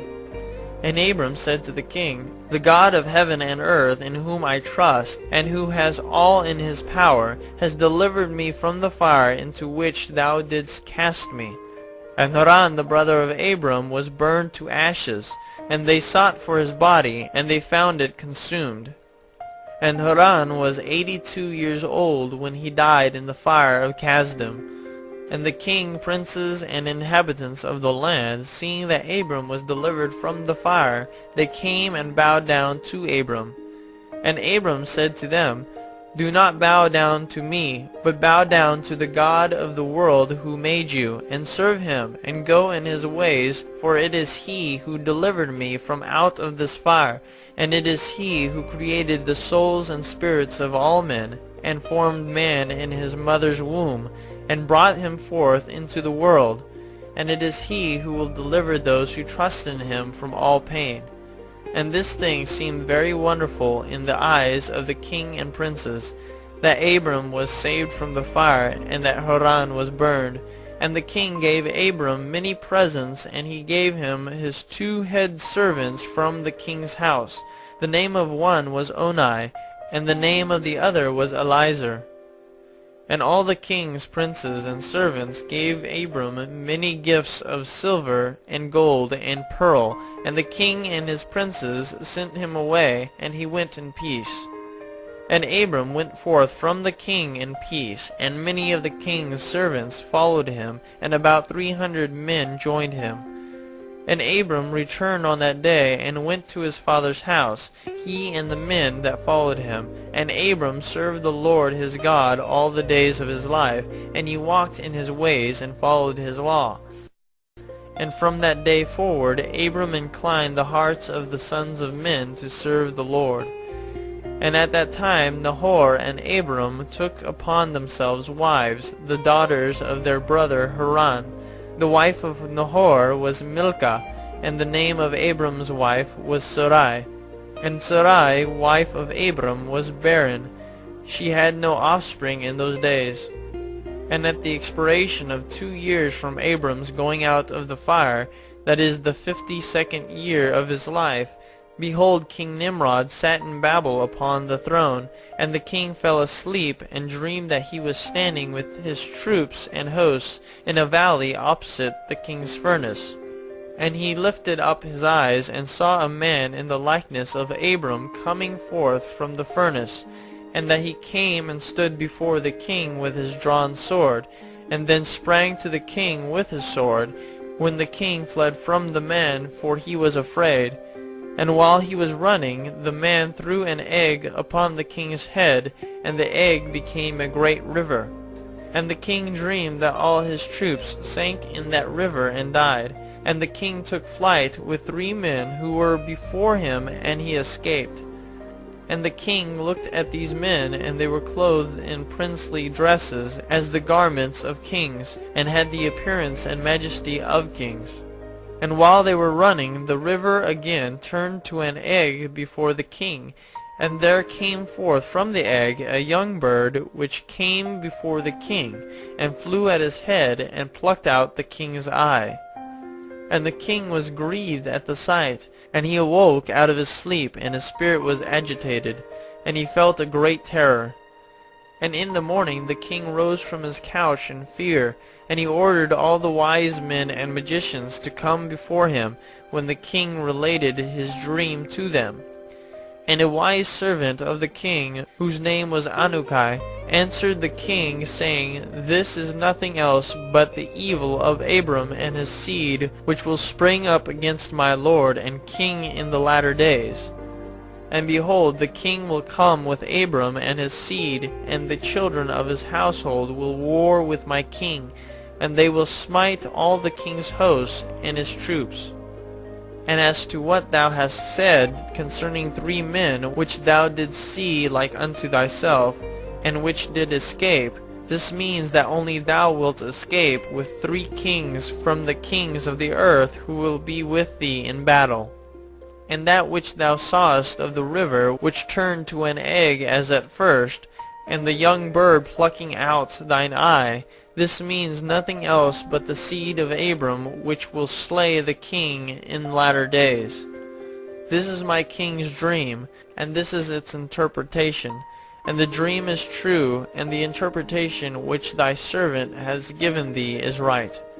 Now therefore, my king, surely thou knowest that it is now 52 years since thy sages saw this at the birth of Abram. And if my king will suffer Abram to live in the earth, it will be to the injury of my lord and king. For all the days that Abram liveth, neither thou nor thy kingdom will be established. For this was known formerly at his birth. And why will not my king slay him, that his evil may be kept from thee in latter days? And Nimrod hearkened to the voice of Anukai, and he sent some of his servants in secret to go and seize Abram, and bring him before the king to suffer death. And Eliezer, Abraham's servant, whom the king had given him, was at that time in the presence of the king, and he heard what Anukai had advised the king, and what the king had said to cause Abram's death. And Eliezer said to Abram, Hasten, rise up and save thy soul, that thou mayest not die through the hands of the king. For thus did he see in a dream concerning thee, and thus did Anukai interpret it, and thus also did Anukai advise the king concerning thee. And Abram hearkened to the voice of Eliezer, and Abram hastened and ran for safety to the house of Noah and his son Shem, and he concealed himself there and found a place of safety. And the king's servants came to Abram's house to seek him, but they could not find him. And they searched throughout the country, and he was not to be found. And they went and searched in every direction, and he was not to be met with. And when the king's servants could not find Abram, they returned to the king. But the king's anger against Abram was stilled, as they could not find him. And the king drove from his mind this matter concerning Abram. And Abram was concealed in Noah's house for 1 month, until the king had forgotten this matter. But Abram was still afraid of the king, and Terah came to see Abram his son secretly in the house of Noah. And Terah was very great in the eyes of the king. And Abram said to his father, Dost thou not know that the king thinketh to slay me, and to annihilate my name from the earth by the advice of his wicked counselors? Now whom hast thou here, and what hast thou in this land? Arise, let us go together to the land of Canaan, that we may be delivered from his hand, lest thou perish also through him in the latter days. Dost thou not know, or hast thou not heard, that it is not through love that Nimrod giveth thee all his honor, but it is only for his benefit that he bestoweth all this good upon thee? And if he do unto thee greater good than this, surely these are only vanities of the world, for wealth and riches cannot avail in the day of wrath and anger. Now therefore hearken to my voice, and let us arise and go to the land of Canaan, out of the reach of injury from Nimrod, and serve thou the Lord, who created thee in the earth, and it will be well with thee, and cast away all the vain things which thou pursuest. And Abram ceased to speak, when Noah and his son Shem answered Terah, saying, True is the word which Abram hath said unto thee. And Terah hearkened to the voice of his son Abram, and Terah did all that Abram said, for this was from the Lord, that the king should not cause Abram's death. The book of Jasher, chapter 13. And Terah took his son Abram and his grandson Lot, the son of Haran, and Sarai his daughter-in-law, the wife of his son Abram, and all the souls of his household, and went with them from Ur-Kasdim to go to the land of Canaan. And when they came as far as the land of Haran, they remained there, for it was exceedingly good land for pasture, and of sufficient extent for those who accompanied them. And the people of the land of Haran saw that Abram was good and upright with God and men, and that the Lord his God was with them. And some of the people of the land of Haran came and joined Abram, and he taught them the instruction of the Lord and his ways. And these men remained with Abram in his house, and they adhered to him. And Abram remained in the land 3 years, and at the expiration of 3 years the Lord appeared to Abram and said to him, I am the Lord who brought thee forth from Ur-Kasdim, and delivered thee from the hands of all thine enemies. And now therefore, if thou wilt hearken to my voice, and keep my commandments, my statutes, and my laws, then will I cause thy enemies to fall before thee, and I will multiply thy seed like the stars of heaven, and I will send my blessing upon all the works of thy hands, and thou shalt lack nothing. Arise now, take thy wife and all belonging to thee, and go to the land of Canaan, and remain there, and I will there be unto thee for a God, and I will bless thee. And Abram rose and took his wife and all belonging to him, and he went to the land of Canaan, as the Lord had told him. And Abram was 50 years old when he went from Haran. And Abram came to the land of Canaan, and dwelt in the midst of the city. And he there pitched his tent amongst the children of Canaan, inhabitants of the land. And the Lord appeared to Abram when he came to the land of Canaan, and said to him, This is the land which I gave unto thee and to thy seed after thee forever. And I will make thy seed like the stars of heaven, and I will give unto thy seed for an inheritance all the lands which thou seest. And Abram built an altar in the place where God had spoken to him, and Abram there called upon the name of the Lord.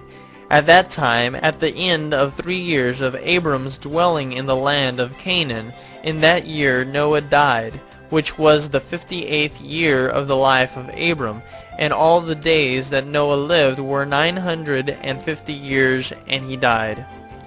And Abram dwelt in the land of Canaan, he, his wife, and all belonging to him, and all those that accompanied him, together with those that joined him from the people of the land. But Nahor, Abram's brother, and Terah his father, and Lot the son of Haran, and all belonging to them dwelt in Haran. In the 5th year of Abram's dwelling in the land of Canaan, the people of Sodom and Gomorrah and all the cities of the plain revolted from the power of Chedorlaomer, king of Elam. For all the kings of the cities of the plain had served Chedorlaomer for 12 years, and given him a yearly tax. But in those days, in the 13th year, they rebelled against him. And in the 10th year of Abram's dwelling in the land of Canaan, there was war between Nimrod, king of Shinar, and Chedorlaomer, king of Elam. And Nimrod came to fight with Chedorlaomer, and to subdue him. For Chedorlaomer was at that time one of the princes of the hosts of Nimrod. And when all the people at the tower were dispersed, and those that remained were also scattered upon the face of the earth, Chedorlaomer went to the land of Elam, and reigned over it, and rebelled against his lord. And in those days when Nimrod saw that the cities of the plain had rebelled, he came with pride and anger to war with Chedorlaomer, and Nimrod assembled all his princes and subjects, about 700,000 men, and went against Chedorlaomer. And Chedorlaomer went out to meet him with 5,000 men, and they prepared for battle in the valley of Babel, which is between Elam and Shinar. And all those kings fought there, and Nimrod and his people were smitten before the people of Chedorlaomer. And there fell from Nimrod's men about 600,000, and Mardon the king's son fell amongst them. And Nimrod fled and returned in shame and disgrace to his land, and he was under subjection to Chedorlaomer for a long time. And Chedorlaomer returned to his land, and sent princes of his host to the kings that dwelt around him, to Arioch king of Lasar, and to Tidal king of Goyim, and made a covenant with them, and they were all obedient to his commands. And it was in the 15th year of Abram's dwelling in the land of Canaan, which is the 70th year of the life of Abram. And the Lord appeared to Abram in that year, and he said to him, I am the Lord who brought thee out from Ur-Kasdim to give thee this land for an inheritance. Now therefore walk before me, and be perfect, and keep my commands, for to thee and to thy seed I will give this land for an inheritance, from the river Mitzrayim unto the great river Euphrates. And thou shalt come to thy fathers in peace and in good age, and the 4th generation shall return here in this land, and shall inherit it forever. And Abram built an altar, and he called upon the name of the Lord, who appeared to him, and he brought up sacrifices upon the altar to the Lord. At that time Abram returned and went to Haran to see his father and mother, and his father's household, and Abram and his wife and all belonging to him returned to Haran, and Abram dwelt in Haran 5 years. And many of the people of Haran, about 72 men, followed Abram, and Abram taught them the instruction of the Lord and his ways, and he taught them to know the Lord. In those days the Lord appeared to Abram in Haran, and he said to him, Behold, I spoke unto thee these 20 years back, saying, Go forth from thy land, from thy birthplace, and from thy father's house, to the land which I have shown thee, to give it to thee and to thy children. For there in that land will I bless thee, and make thee a great nation, and make thy name great, and in thee shall the families of the earth be blessed. Now therefore arise, go forth from this place, thou, thy wife, and all belonging to thee, also every one born in thy house, and all the souls thou hast made in Haran, and bring them out with thee from here, and rise to return to the land of Canaan. And Abram arose and took his wife Sarai, and all belonging to him, and all that were born to him in his house, and the souls which they had made in Haran, and they came out to go to the land of Canaan. And Abram went and returned to the land of Canaan, according to the word of the Lord. And Lot the son of his brother Haran went with him. And Abram was 75 years old when he went forth from Haran to return to the land of Canaan. And he came to the land of Canaan according to the word of the Lord to Abram. And he pitched his tent, and he dwelt in the plain of Mamre. And with him was Lot his brother's son, and all belonging to him. And the Lord again appeared to Abram, and said, To thy seed will I give this land. And he there built an altar to the Lord who appeared to him, which is still to this day in the plains of Mamre. The Book of Jasher, chapter 14. In those days there was in the land of Shinar a wise man who had understanding in all wisdom, and of a beautiful appearance, but he was poor and indigent. His name was Rikayon, and he was hard set to support himself. And he resolved to go to Egypt, to Oswirus, the son of Anam, king of Egypt, to show the king his wisdom, for perhaps he might find grace in his sight, to raise him up and give him maintenance. And Rikayon did so. And when Rikayon came to Egypt, he asked the inhabitants of Egypt concerning the king, and the inhabitants of Egypt told him the custom of the king of Egypt. For it was then the custom of the king of Egypt that he went from his royal palace, and was seen abroad only one day in the year. And after that the king would return to his palace to remain there. And on the day when the king went forth, he passed judgment in the land. And every one having a suit came before the king that day to obtain his request. And when Rikayon heard of the custom in Egypt, and that he could not come into the presence of the king, he grieved greatly, and was very sorrowful. And in the evening Rikayon went out, and found a house in ruins, formerly a bakehouse in Egypt, and he abode there all night in bitterness of soul, and pinched with hunger, and sleep was removed from his eyes. And Rikayon considered within himself what he should do in the town until the king made his appearance, and how he might maintain himself there. And he rose in the morning, and walked about, and met in his way those who sold vegetables and various sorts of seed with which they supplied the inhabitants. And Rikayon wished to do the same in order to get a maintenance in the city. But he was unacquainted with the custom of the people, and he was like a blind man among them. And he went and obtained vegetables to sell them for his support. And the rabble assembled about him, and ridiculed him, and took his vegetables from him, and left him nothing. And he rose up from there in bitterness of soul, and went sighing to the bakehouse in which he had remained all the night before, and he slept there the second night. And on that night again he reasoned within himself how he could save himself from starvation, and he devised a scheme how to act. And he rose up in the morning and acted ingeniously, and went and hired 30 strong men of the rabble, carrying their war instruments in their hands. And he led them to the top of the Egyptian sepulchre, and he placed them there.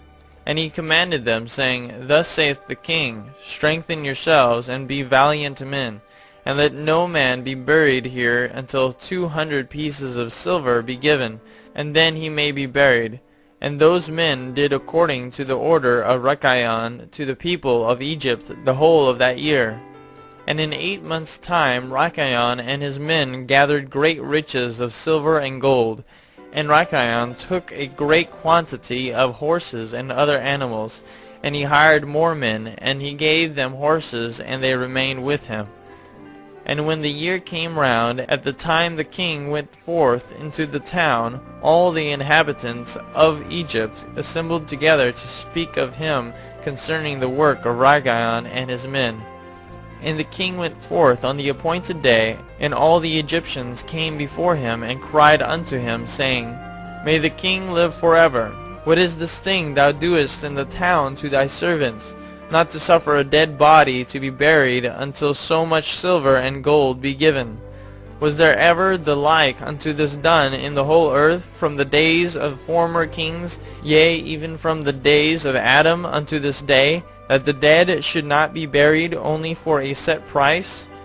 We know it to be the custom of kings to take a yearly tax from the living, but thou dost not only do this, but from the dead also thou exactest a tax day by day.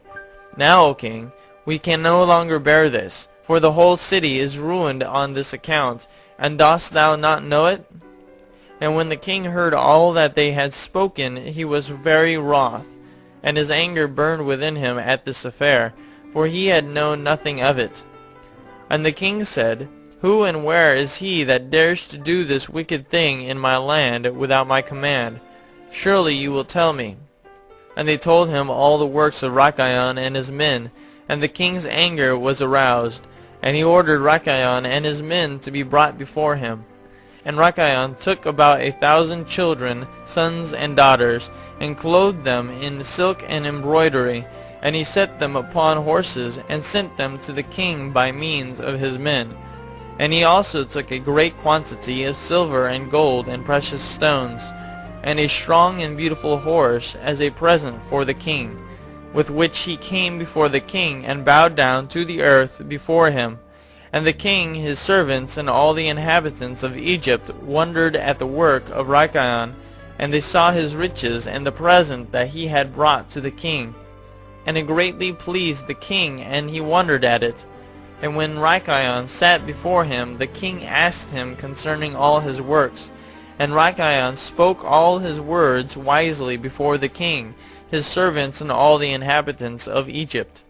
And when the king heard the words of Rikayon and his wisdom, Rikayon found grace in his sight, and he met with grace and kindness from all the servants of the king and from all the inhabitants of Egypt, on account of his wisdom and excellent speeches. And from that time they loved him exceedingly. And the king answered and said to Rikayon, Thy name shall no more be called Rikayon, but Pharaoh shall be thy name, since thou didst exact a tax from the dead. And he called his name Pharaoh.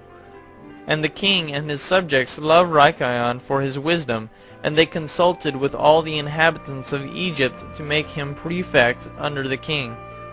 And all the inhabitants of Egypt and its wise men did so, and it was made a law in Egypt. And they made Rikayon Pharaoh perfect under Osiris king of Egypt. And Rikayon Pharaoh governed over Egypt, daily administering justice to the whole city.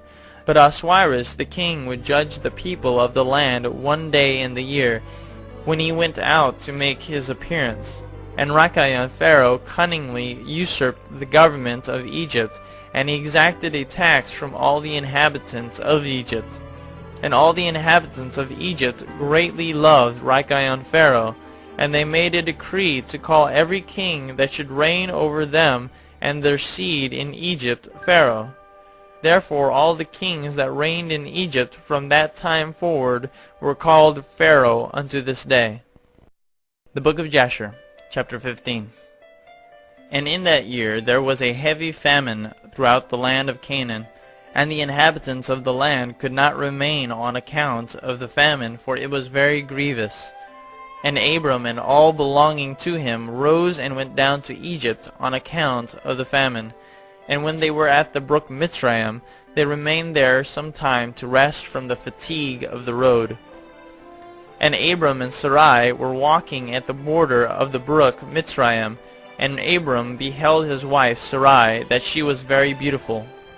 And Abram said to his wife Sarai, Since God has created thee with such a beauty countenance, I am afraid of the Egyptians, lest they should slay me and take thee away, for the fear of God is not in these places. Surely when thou shalt do this, say thou art my sister to all that may ask thee, in order that it may be well with me, and that we may live and not be put to death. And Abram commanded the same to all those that came with him to Egypt on account of the famine. Also his nephew Lot he commanded, saying, If the Egyptians ask thee concerning Sarai, say she is the sister of Abram. And yet with all these orders Abram did not put confidence in them, but he took Sarai and placed her in a chest and concealed it amongst their vessels. For Abram was greatly concerned about Sarai on account of the wickedness of the Egyptians. And Abram and all belonging to him rose up from the brook Mitzrayim and came to Egypt. And they had scarcely entered the gates of the city when the guards stood up to them, saying, Give tithe to the king from what you have, and then you may come into the town. And Abram and those that were with him did so. And Abram with the people that were with him came to Egypt. And when they came, they brought the chest in which Sarai was concealed, and the Egyptians saw the chest. And the king's servants approached Abram, saying, What hast thou here in this chest, which we have not seen? Now open the chest, and give tithe to the king of all that it contains. And Abram said, This chest I will not open, but all you demand upon it I will give. And Pharaoh's officers answered Abram, saying, It is a chest of precious stones. Give us the tenth thereof. Abram said, All that you desire I will give, but you must not open the chest. And the king's officers pressed Abram, and they reached the chest and opened it with force. And they saw, and behold, a beautiful woman was in the chest. And when the officers of the king beheld Sarai, they were struck with admiration at her beauty. And all the princes and servants of Pharaoh assembled to see Sarai, for she was very beautiful. And the king's officers ran and told Pharaoh all that they had seen. And they praised Sarai to the king. And Pharaoh ordered her to be brought. And the woman came before the king. And Pharaoh beheld Sarai, and she pleased him exceedingly. And he was struck with her beauty. And the king rejoiced greatly on her account, and made presents to those who brought him the tidings concerning her. And the woman was then brought to Pharaoh's house, and Abram grieved on account of his wife, and he prayed to the Lord to deliver her from the hands of Pharaoh. And Sarai also prayed at that time, and said, O Lord God, thou didst tell my lord Abram to go from his land and from his father's house to the land of Canaan. and thou didst promise to do well with him, if he would perform thy commands. Now behold, we have done that which thou didst command us, and we left our land and our families, and we went to a strange land and to a people whom we have not known before. And we came to this land to avoid the famine, and this evil accident has befallen me. Now therefore, O Lord God, deliver us and save us from the hand of this oppressor, and do well with me for the sake of thy mercy. And the Lord hearkened to the voice of Sarai, and the Lord sent an angel to deliver Sarai from the power of Pharaoh. And the king came and sat before Sarai, and behold, an angel of the Lord was standing over them. And he appeared to Sarai and said to her, Do not fear, for the Lord has heard thy prayer. And the king approached Sarai and said to her, What is that man to thee who brought thee hither? And she said, He is my brother. And the king said, It is incumbent upon us to make him great, to elevate him, and to do unto him all the good which thou shalt command us. And at that time the king sent to Abram silver and gold and precious stones in abundance, together with cattle, menservants, and maidservants. And the king ordered Abram to be brought, and he sat in the court of the king's house. And the king greatly exalted Abram on that night. And the king approached to speak to Sarai, and he reached out his hand to touch her, when the angel smote him heavily. And he was terrified, and he refrained from reaching to her. And when the king came near to Sarai, the angel smote him to the ground, and acted thus to him the whole night, and the king was terrified. And the angel on that night smote heavily all the servants of the king, and his whole household, on account of Sarai. And there was a great lamentation that night amongst the people of Pharaoh's house. And Pharaoh, seeing the evil that befell him, said, Surely on account of this woman has this thing happened to me. And he removed himself at some distance from her, and spoke pleasing words to her. And the king said to Sarai, Tell me, I pray thee, concerning the man with whom thou camest here. And Sarai said, This man is my husband. And I said to thee that he was my brother, for I was afraid, lest thou shouldst put him to death through wickedness. And the king kept away from Sarai, and the plagues of the angel of the Lord ceased from him and his household. And Pharaoh knew that he was smitten on account of Sarai, and the king was greatly astonished at this. And in the morning the king called for Abram, and said to him, What is this thou hast done to me? Why didst thou say, She is my sister, owing to which I took her unto me for a wife? And this heavy plague has therefore come upon me and my household. Now therefore here is thy wife. Take her and go from our land, lest we all die on her account. And Pharaoh took more cattle, menservants, and maidservants, and silver and gold to give to Abram, and he returned unto him Sarai his wife. And the king took a maiden whom he begat by his concubines, and he gave her to Sarai for a handmaid. And the king said to his daughter, It is better for thee, my daughter, to be a handmaid in this man's house, than to be a mistress in my house, after we have beheld the evil that befell us on account of this woman. And Abram arose, and he and all belonging to him went away from Egypt. And Pharaoh ordered some of his men to accompany him, and all that went with him.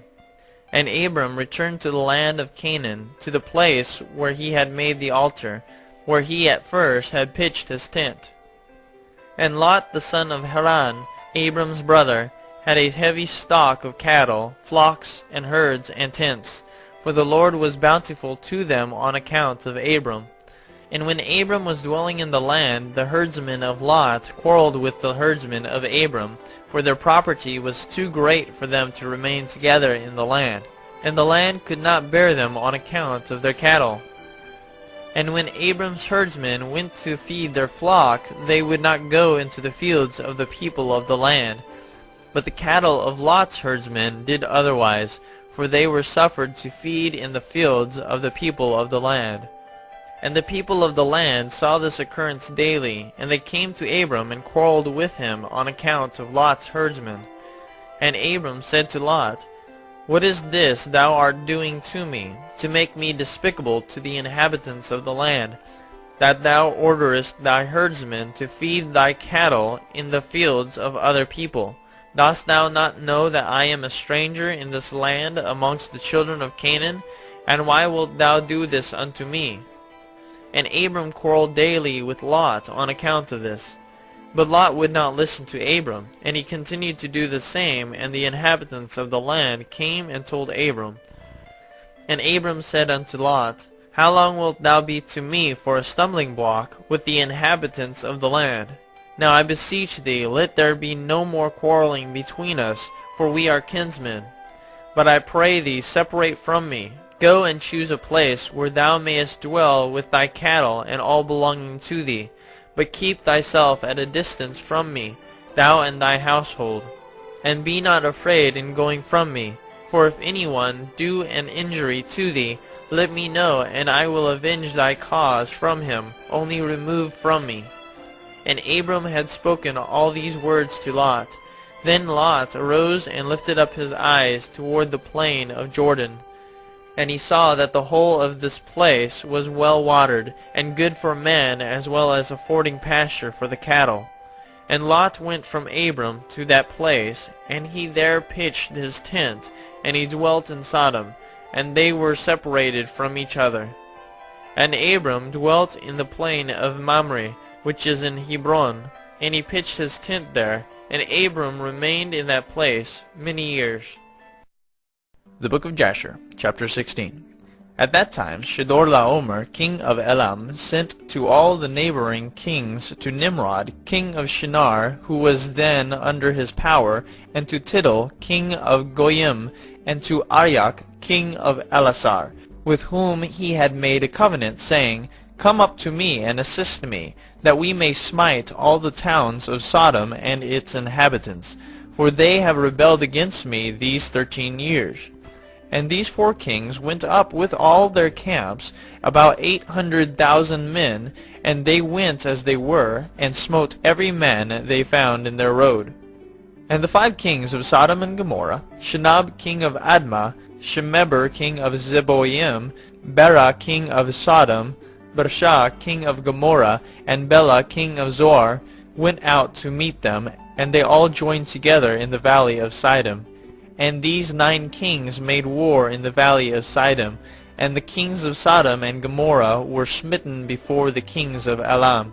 And the valley of Siddim was full of lime pits, and the kings of Elam pursued the kings of Sodom, and the kings of Sodom with their camps fled and fell into the lime pits, and all that remained went into the mountain for safety.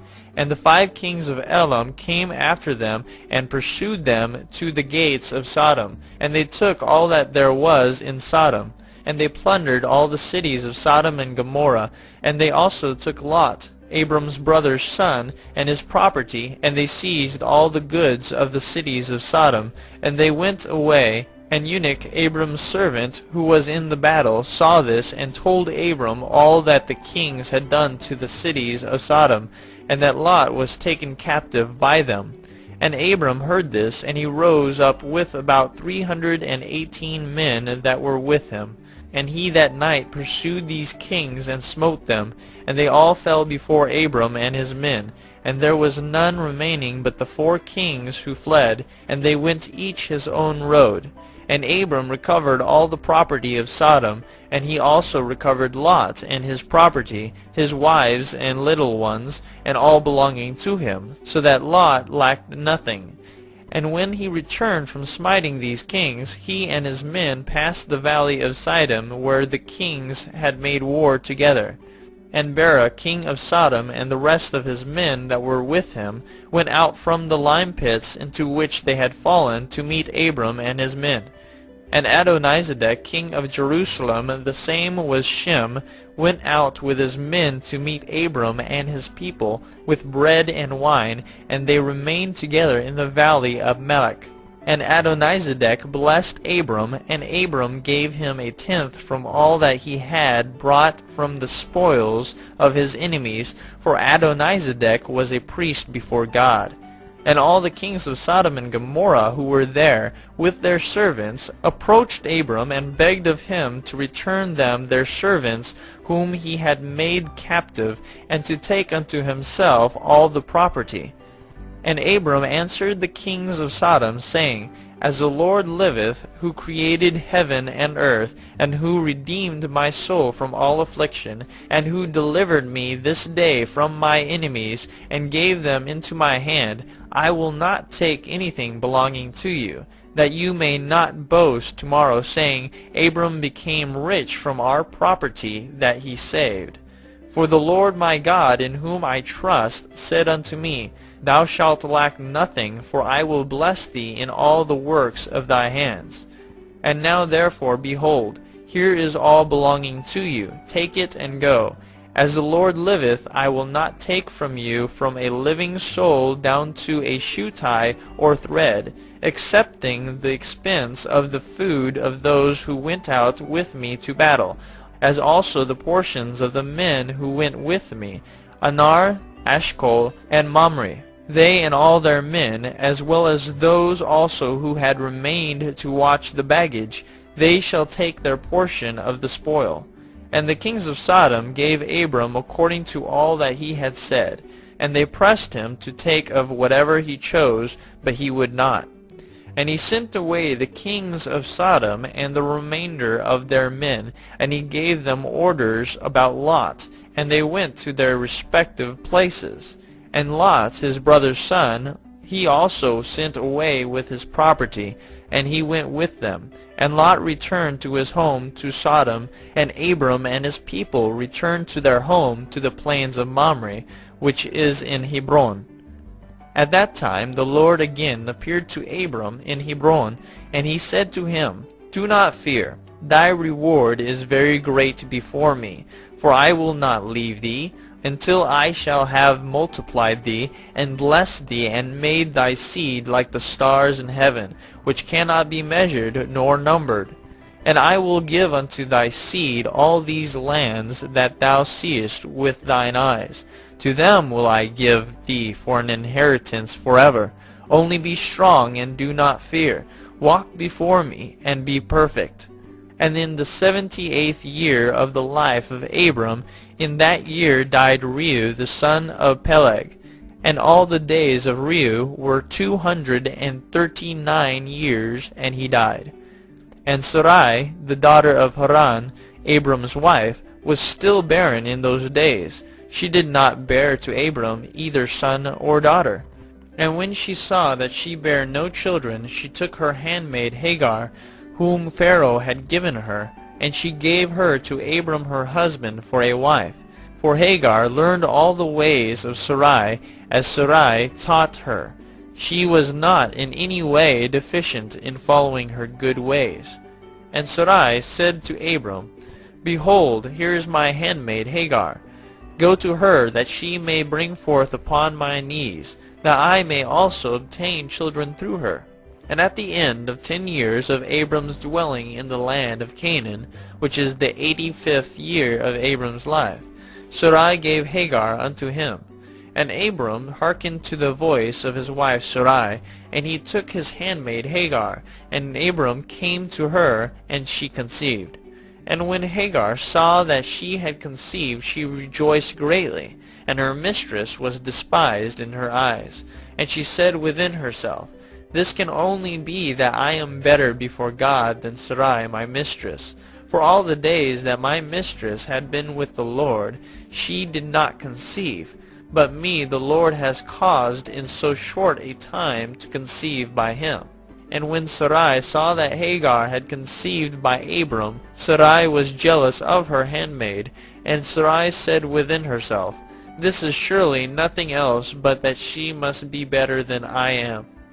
And Sarai said unto Abram, My wrong be upon thee, for at the time when thou didst pray before the Lord for children, why didst thou not pray on my account, that the Lord should give me seed from thee?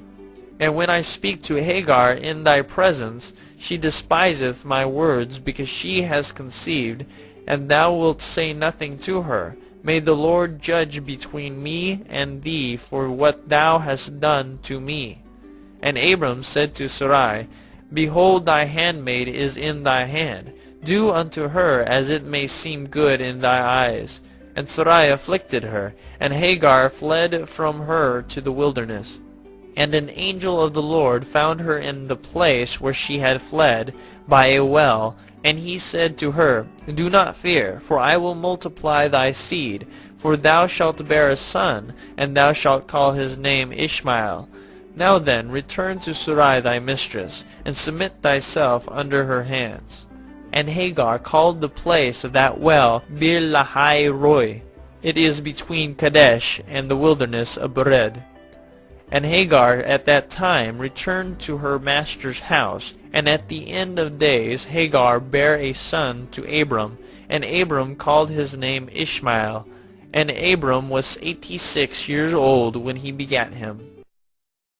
The book of Jasher, chapter 17. And in those days, in the 91st year of the life of Abram, the children of Shittim made war with the children of Tubal. For when the Lord had scattered the sons of men upon the face of the earth, the children of Shittim went and embodied themselves in the plains of Canopia. And they built themselves cities there, and dwelt by the river Tibreu. And the children of Tubal dwelt in Tuscana, and their boundaries reached the river Tibreu. And the children of Tubal built a city in Tuscanan, and they called the name Sabina, after the name of Sabina son of Tubal their father, and they dwelt there unto this day. And it was at that time the children of Shittim made war with the children of Tubal. And the children of Tubal were smitten before the children of Shittim, and the children of Shittim caused 370 men to fall from the children of Tubal. And at that time the children of Tubal swore to the children of Shittim, saying, You shall not intermarry amongst us, and no man shall give his daughter to any of the sons of Shittim. For all the daughters of Tubal were in those days fair, for no women were then found in the whole earth so fair as the daughters of Tubal. And all who delighted in the beauty of women went to the daughters of Tubal, and took wives from them. And the sons of men, kings and princes, who greatly delighted in the beauty of women, took wives in those days from the daughters of Tubal. And at the end of 3 years after the children of Tubal had sworn to the children of Shittim not to give them their daughters for wives, about 20 men of the children of Shittim went to take some of the daughters of Tubal, but they found none. For the children of Tubal kept their oaths not to intermarry with them, and they would not break their oaths. And in the days of harvest the children of Tubal went into their fields to get in their harvest, when the young men of Shittim assembled and went to the city of Sabina, and each man took a young woman from the daughters of Tubal, and they came to their cities. And the children of Tubal heard of it, and they went to make war with them, and they could not prevail over them, for the mountain was exceedingly high from them. And when they saw they could not prevail over them, they returned to their land. And at the revolution of the year, the children of Tubal went and hired about 10,000 men from those cities that were near them, and they went to war with the children of Shittim. And the children of Tubal went to war with the children of Shittim to destroy their land and to distress them. And in this engagement the children of Tubal prevailed over the children of Shittim. And the children of Shittim, seeing that they were greatly distressed, lifted up the children which they had had by the daughters of Tubal upon the wall which had been built to be before the eyes of the children of Tubal. And the children of Shittim said to them, Have you come to make war with your own sons and daughters, and have we not been considered your flesh and bones from that time till now? And when the children of Tubal heard this, they ceased to make war with the children of Shittim, and they went away. And they returned to their cities, and the children of Shittim at that time assembled and built 2 cities by the sea, and they called one Purtu, and the other Ariza. And Abram the son of Terah was then 99 years old. At that time the Lord appeared to him, and he said to him, I will make my covenant between me and thee, and I will greatly multiply thy seed.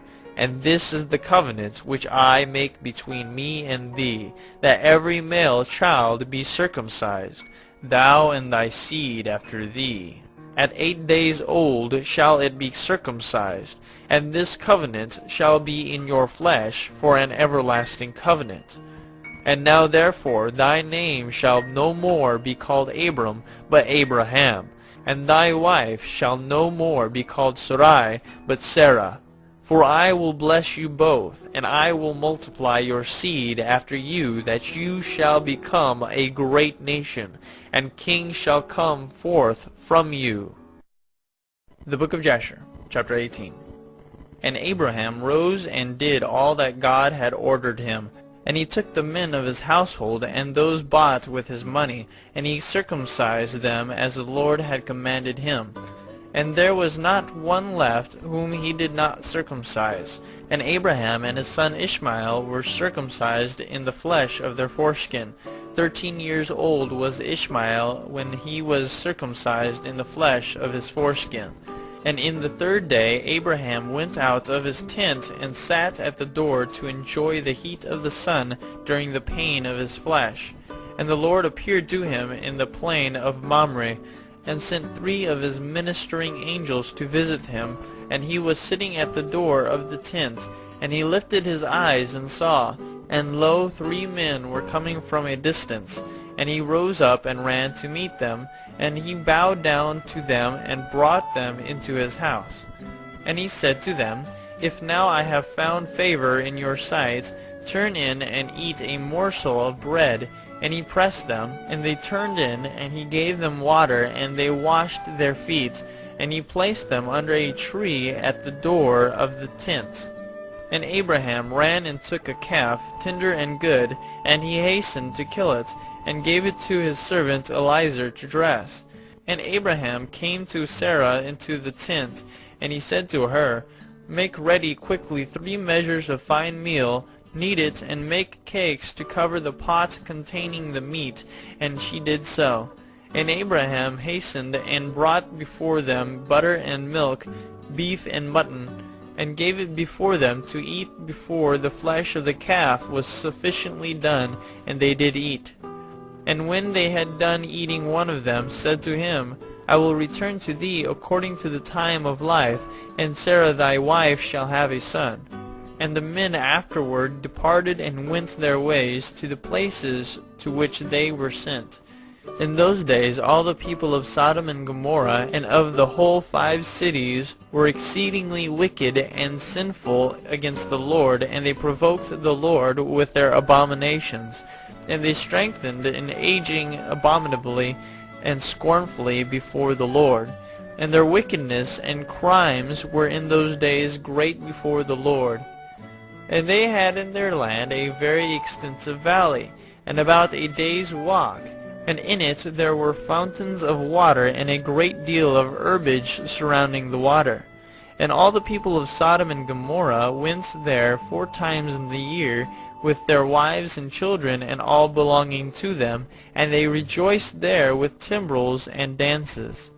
And in the time of rejoicing they would all rise and lay hold of their neighbors' wives, and some the virgin daughters of their neighbors, and they enjoyed them, and each man saw his wife and daughter in the hands of his neighbor, and did not say a word. And they did so from morning to night, and they did so from morning to night, and they afterward returned home, each man to his house, and each woman to her tent. So they always did 4 times in the year. Also, when a stranger came into their cities and brought goods which he had purchased with a view to dispose of there, the people of these cities would assemble, men, women, and children, young and old, and go to the man and take his goods by force, giving a little to each man, until there was an end to all the goods of the owner which he had brought into the land. And if the owner of the goods quarreled with them, saying, What is this work which you have done to me? Then they would approach to him one by one, and each would show him the little which he took, and taunt him, saying, I only took that little which thou didst give me. And when he heard this from them all, he would arise and go from them in sorrow and bitterness of soul, when they would all arise and go after him, and drive him out of the city with great noise and tumult. And there was a man from the country of Elam, who was leisurely going on the road, seated upon his ass, which carried a fine mantle of divers colors, and the mantle was bound with a cord upon the ass. And the man was on his journey, passing through the street of Sodom when the sun set in the evening. And he remained there in order to abide during the night, but no one would let him into his house. And at that time there was in Sodom a wicked and mischievous man, one skillful to do evil, and his name was Hadad. And he lifted up his eyes and saw the traveler in the streets of the city. And he came to him and said, Whence comest thou, and whither dost thou go? And the man said to him, I am traveling from Hebron to Elam, where I belong, and as I passed the sun set, and no one would suffer me to enter his house, though I had bread and water, and also straw and provender for my ass, and am short of nothing. And Hadad answered and said to him, All that thou shalt want shall be supplied by me, but in the street thou shalt not abide all night. And Hadad brought him to his house, and he took off the mantle from the ass with the cord, and brought them to his house, and he gave the ass straw and provender, whilst the traveler ate and drank in Hadad's house, and he abode there that night. And in the morning the traveler rose up early to continue his journey, when Hadad said to him, Wait, comfort thy heart with a morsel of bread, and then go. And the man did so, and he remained with him. And they both ate and drank together during the day, when the man rose up to go. And Hadad said to him, Behold, now the day is declining. Thou hadst better remain all night, that thy heart may be comforted. And he pressed him so that he tarried there all night. And on the second day he rose up early to go away, when Hadad pressed him, saying, Comfort thy heart with a morsel of bread, and then go. And he remained and ate with him also the second day. And then the man rose up to continue his journey. And Hadad said to him, Behold, now the day is declining. Remain with me to comfort thy heart, and in the morning rise up early and go thy way.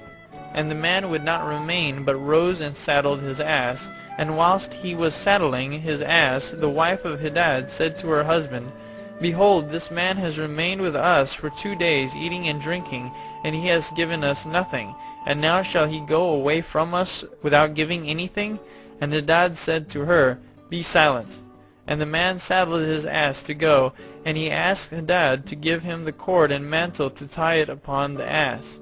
And Hadad said to him, What sayest thou? And he said to him, That thou, my lord, shalt give me the cord and the mantle made with divers colors, which thou didst conceal with thee in thy house, to take care of it. And Hadad answered the man, saying, This is the interpretation of thy dream. The cord which thou didst see means that thy life will be lengthened out like a cord, and having seen the mantle colored with all sorts of colors, means that thou shalt have a vineyard in which thou wilt plant trees of all fruits.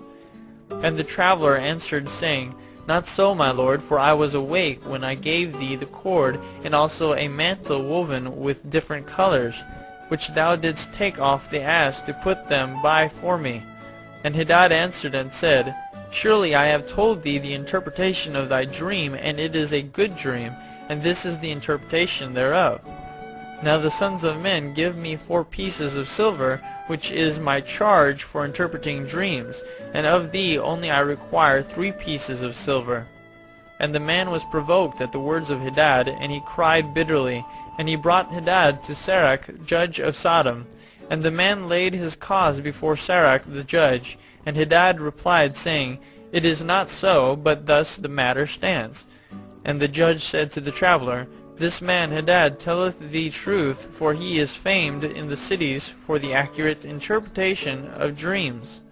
And the man cried at the word of the judge, and he said, Not so, my lord, for it was in the day that I gave him the cord and mantle which was upon the ass, in order to put them by in his house.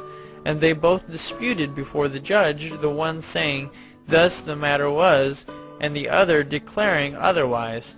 And Hadad said to the man, Give me 4 pieces of silver, that I charge for my interpretations of dreams.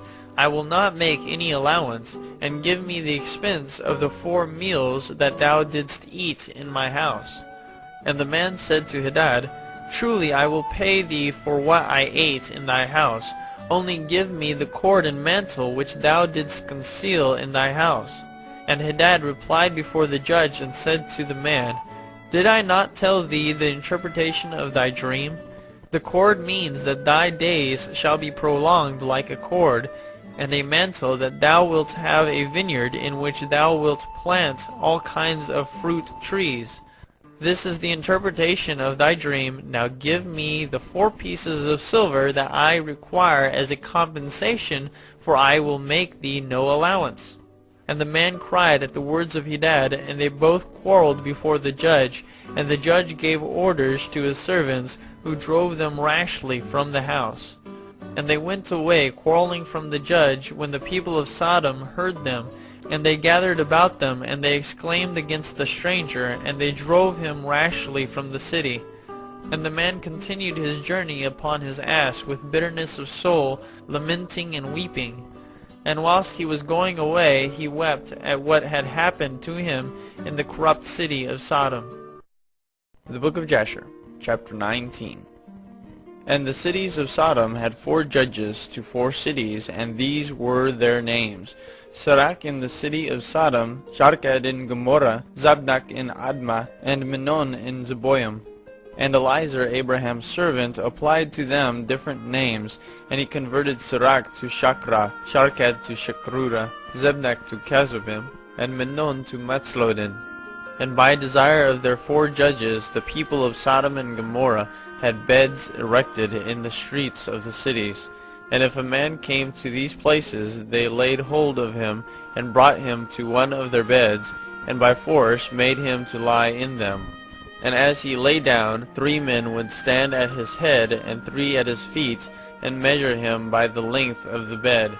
And if the man was less than the bed, these 6 men would stretch him at each end. And when he cried out to them, they would not answer him. And if he was longer than the bed, they would draw together the 2 sides of the bed at each end, until the man had reached the gates of death. And if he continued to cry out to them, they would answer him, saying, Thus shall it be done to a man that cometh unto our land. And when men heard all these things that the people of the cities of Sodom did, they refrained from coming there. And when a poor man came to their land, they would give him silver and gold, and cause a proclamation in the whole city not to give him a morsel of bread to eat. And if the stranger should remain there some days, and die from hunger, not having been able to obtain a morsel of bread, then at his death all the people of the city would come and take their silver and gold which they had given to him. And those that could recognize the silver or gold which they had given him took it back. And at his death they also stripped him of his garments, and they would fight about them, and he that prevailed over his neighbor took them. They would after that carry him and bury him under some of the shrubs in the deserts. So they did all the days to anyone that came to them, and died in their land. And in the course of time Sarah sent Eliezer to Sodom to see Lot and inquire after his welfare. And Eliezer went to Sodom, and he met a man of Sodom fighting with a stranger. And the man of Sodom stripped the poor man of all his clothes, and went away. And this poor man cried to Eliezer, and supplicated his favor on account of what the man of Sodom had done to him. And he said to him, Why dost thou act thus to the poor man who came to thy land? And the man of Sodom answered Eliezer, saying, Is this man thy brother, or have the people of Sodom made thee a judge this day, that thou speakest about this man? And Eliezer strove with the man of Sodom on account of the poor man. And when Eliezer approached to recover the poor man's clothes from the man of Sodom, he hastened, and with a stone smote Eliezer in the forehead. and the blood flowed copiously from Eliezer forehead. And when the man saw the blood, he caught hold of Eliezer, saying, Give me my hire for having rid thee of this bad blood that was in thy forehead, for such is the custom and the law in our land. And Eliezer said to him, Thou hast wounded me, and requirest me to pay thee thy hire. And Eliezer would not hearken to the words of the man of Sodom. And the man laid hold of Eliezer, and brought him to Shachra the judge of Sodom for judgment. And the man spoke to the judge, saying, I beseech thee, my lord, thus has this man done. For I smote him with a stone, that the blood flowed from his forehead, and he is unwilling to give me my hire. And the judge said to Eliezer, This man speaketh truth to thee. Give him his hire, for this is the custom in our land. And Eliezer heard the words of the judge, and he lifted up a stone, and smote the judge. And the stone struck on his forehead, and the blood flowed copiously from the forehead of the judge. And Eliezer said, If this then is the custom in your land, give thou unto this man what I should have given him, for this has been thy decision, thou didst decree it. And Eliezer left the man of Sodom with the judge, and he went away. And when the kings of Elam had made war with the kings of Sodom, the kings of Elam captured all the property of Sodom, and they took Lot captive with his property. And when it was told to Abraham, he went and made war with the kings of Elam. And he recovered from their hands all the property of Lot, as well as the property of Sodom. At that time the wife of Lot bare him a daughter, and he called her name Paltith, saying, Because God had delivered him and his whole household from the kings of Elam. And Paltith, daughter of Lot, grew up, and one of the men of Sodom took her for a wife.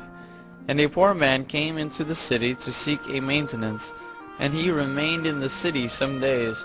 And all the people of Sodom caused a proclamation of their custom not to give this man a morsel of bread to eat, until he dropped dead upon the earth, and they did so.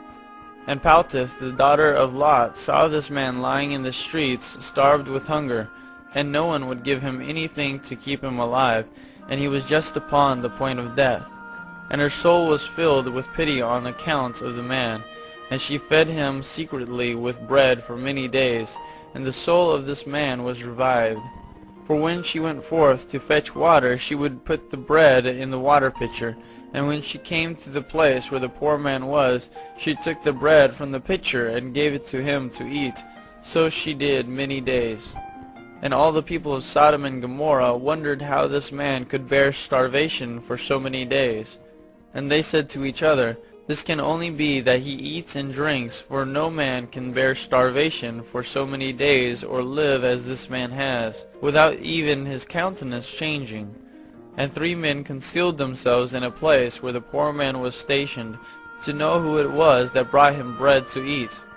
And Paltith, daughter of Lot, went forth that day to fetch water, and she put bread into her pitcher of water, and she went to draw water by the poor man's place, and she took out the bread from the pitcher and gave it to the poor man, and he ate it.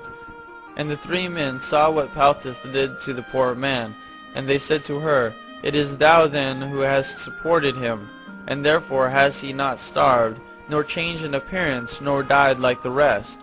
And the 3 men went out of the place in which they were concealed, and they seized Paltith and the bread which was in the poor man's hand. And they took Paltith and brought her before their judges. And they said to them, Thus did she do, and it is she who supplied the poor man with bread. Therefore did he not die all this time. Now therefore declare to us the punishment due to this woman for having transgressed our law. And the people of Sodom and Gomorrah assembled and kindled a fire in the street of the city. And they took the woman and cast her into the fire, and she was burned to ashes. And in the city of Admah there was a woman to whom they did the like. For a traveler came into the city of Admah to abide there all night, with the intention of going home in the morning. And he sat opposite the door of the house of the young woman's father, as the sun had set when he had reached that place. And the young woman saw him sitting by the door of the house. And he asked her for a drink of water, and she said to him, Who art thou? And he said to her, I was this day going on the road, and reached here when the sun set. So I will abide here all night, and in the morning I will arise early and continue my journey. And the young woman went into the house and fetched the man bread and water to eat and drink. And this affair became known to the people of Admah, and they assembled and brought the young woman before the judges, that they should judge her for this act. And the judge said, The judgment of death must pass upon this woman, because she transgressed our law. And this therefore is the decision concerning her. And the people of those cities assembled and brought out the young woman, and anointed her with honey from head to foot, as the judge had decreed. And they placed her before a swarm of bees which were then in their hives. And the bees flew upon her and stung her, that her whole body was swelled. And the young woman cried out on account of the bees, but no one took notice of her or pitied her, and her cries ascended to heaven. And the Lord was provoked at this, and at all the works of the cities of Sodom, for they had abundance of food, and had tranquility amongst them, and still would not sustain the poor and the needy. And in those days their evil doings and sins became great before the Lord. And the Lord sent for 2 of the angels that had come to Abraham's house to destroy Sodom and its cities. And the angels rose up from the door of Abraham's tent, after they had eaten and drunk, and they reached Sodom in the evening. And Lot was then sitting in the gate of Sodom, and when he saw them he rose to meet them, and he bowed down to the ground. And he pressed them greatly, and brought them into his house, and he gave them victuals which they ate. And they abode all night in his house. And the angels said to Lot, Arise, go forth from this place, thou and all belonging to thee, lest thou be consumed in the iniquity of the city, for the Lord will destroy this place. And the angels laid hold upon the hand of Lot, and upon the hand of his wife, and upon the hands of his children, and all belonging to him, and they brought him forth, and set him without the cities. And they said to Lot, Escape for thy life. And he fled, and all belonging to him. Then the Lord rained upon Sodom and upon Gomorrah, and upon all these cities, brimstone and fire from the Lord out of heaven. And he overthrew these cities, all the plain, and all the inhabitants of the cities, and that which grew upon the ground. And Ado, the wife of Lot, looked back to see the destruction of the cities, for her compassion was moved on account of her daughters who remained in Sodom, for they did not go with her. And when she looked back, she became a pillar of salt, and it is yet in that place unto this day. And the oxen which stood in that place daily licked up the salt to the extremities of their feet, and in the morning it would spring forth afresh, and they again licked it up unto this day. And Lot and 2 of his daughters that remained with him fled and escaped to the cave of Adullam, and they remained there for some time. And Abraham rose up early in the morning to see what had been done to the cities of Sodom. And he looked and beheld the smoke of the cities going up like the smoke of a furnace. And Lot and his 2 daughters remained in the cave, and they made their father drink wine. And they lay with him, for they said there was no man upon earth that could raise up seed from them, for they thought that the whole earth was destroyed. And they both lay with their father, and they conceived and bare sons. And the firstborn called the name of her son Moab, saying, From my father did I conceive him. He is the father of the Moabites unto this day. And the younger also called her son Benammi. He is the father of the children of Ammon unto this day. And after this Lot and his 2 daughters went away from there, and he dwelt on the other side of the Jordan with his 2 daughters and their sons. And the sons of Lot grew up, and they went and took themselves wives from the land of Canaan, and they begat children, and they were fruitful and multiplied. The book of Jasher, chapter 20. And at that time Abraham journeyed from the plain of Mamre, and he went to the land of the Philistines, and he dwelt in Gerar. It was in the 25th year of Abraham's being in the land of Canaan, in the 100th year of the life of Abraham, that he came to Gerar in the land of the Philistines. And when they entered the land, he said to Sarah his wife, Say thou art my sister, to any one that shall ask thee, in order that we may escape the evil of the inhabitants of the land. And as Abraham was dwelling in the land of the Philistines, the servants of Abimelech, king of the Philistines, saw that Sarah was exceedingly beautiful, and they asked Abraham concerning her, and he said, She is my sister. And the servants of Abimelech went to Abimelech, saying, A man from the land of Canaan is come to dwell in the land, and he has a sister that is exceedingly fair.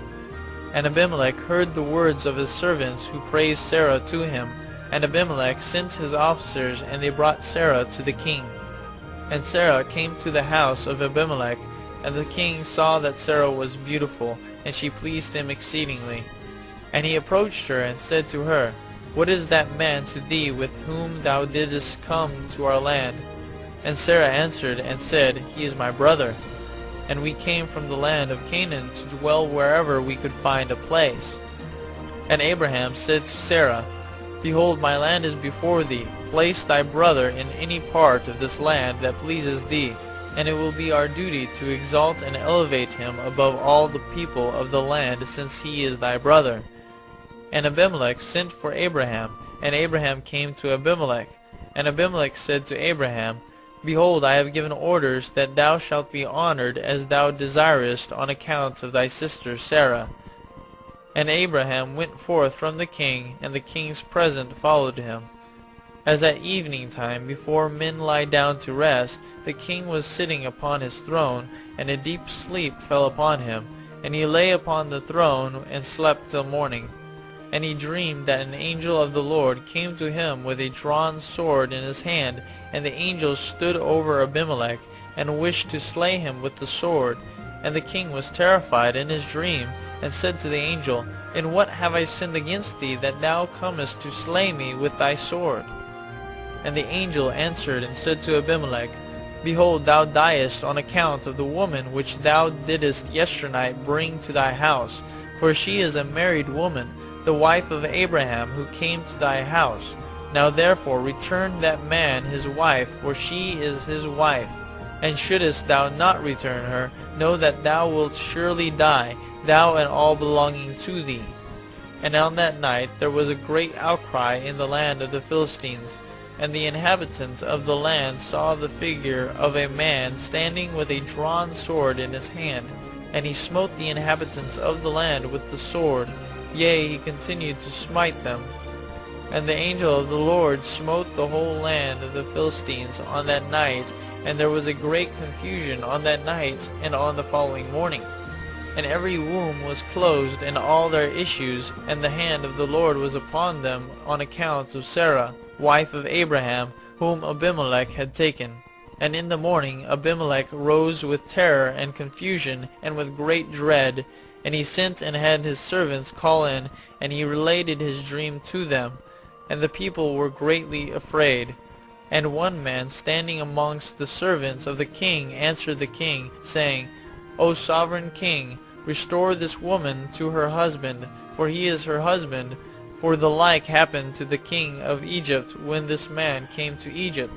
And he said concerning his wife, She is my sister, for such is the manner of doing when he cometh to dwell in the land in which he is a stranger. And Pharaoh sent and took this woman for a wife, and the Lord brought upon him grievous plagues, until he returned the woman to her husband. Now therefore, O sovereign king, know what happened yesternight to the whole land, for there was a very great consternation, and great pain and lamentation, and we know that it was on account of the woman which thou didst take.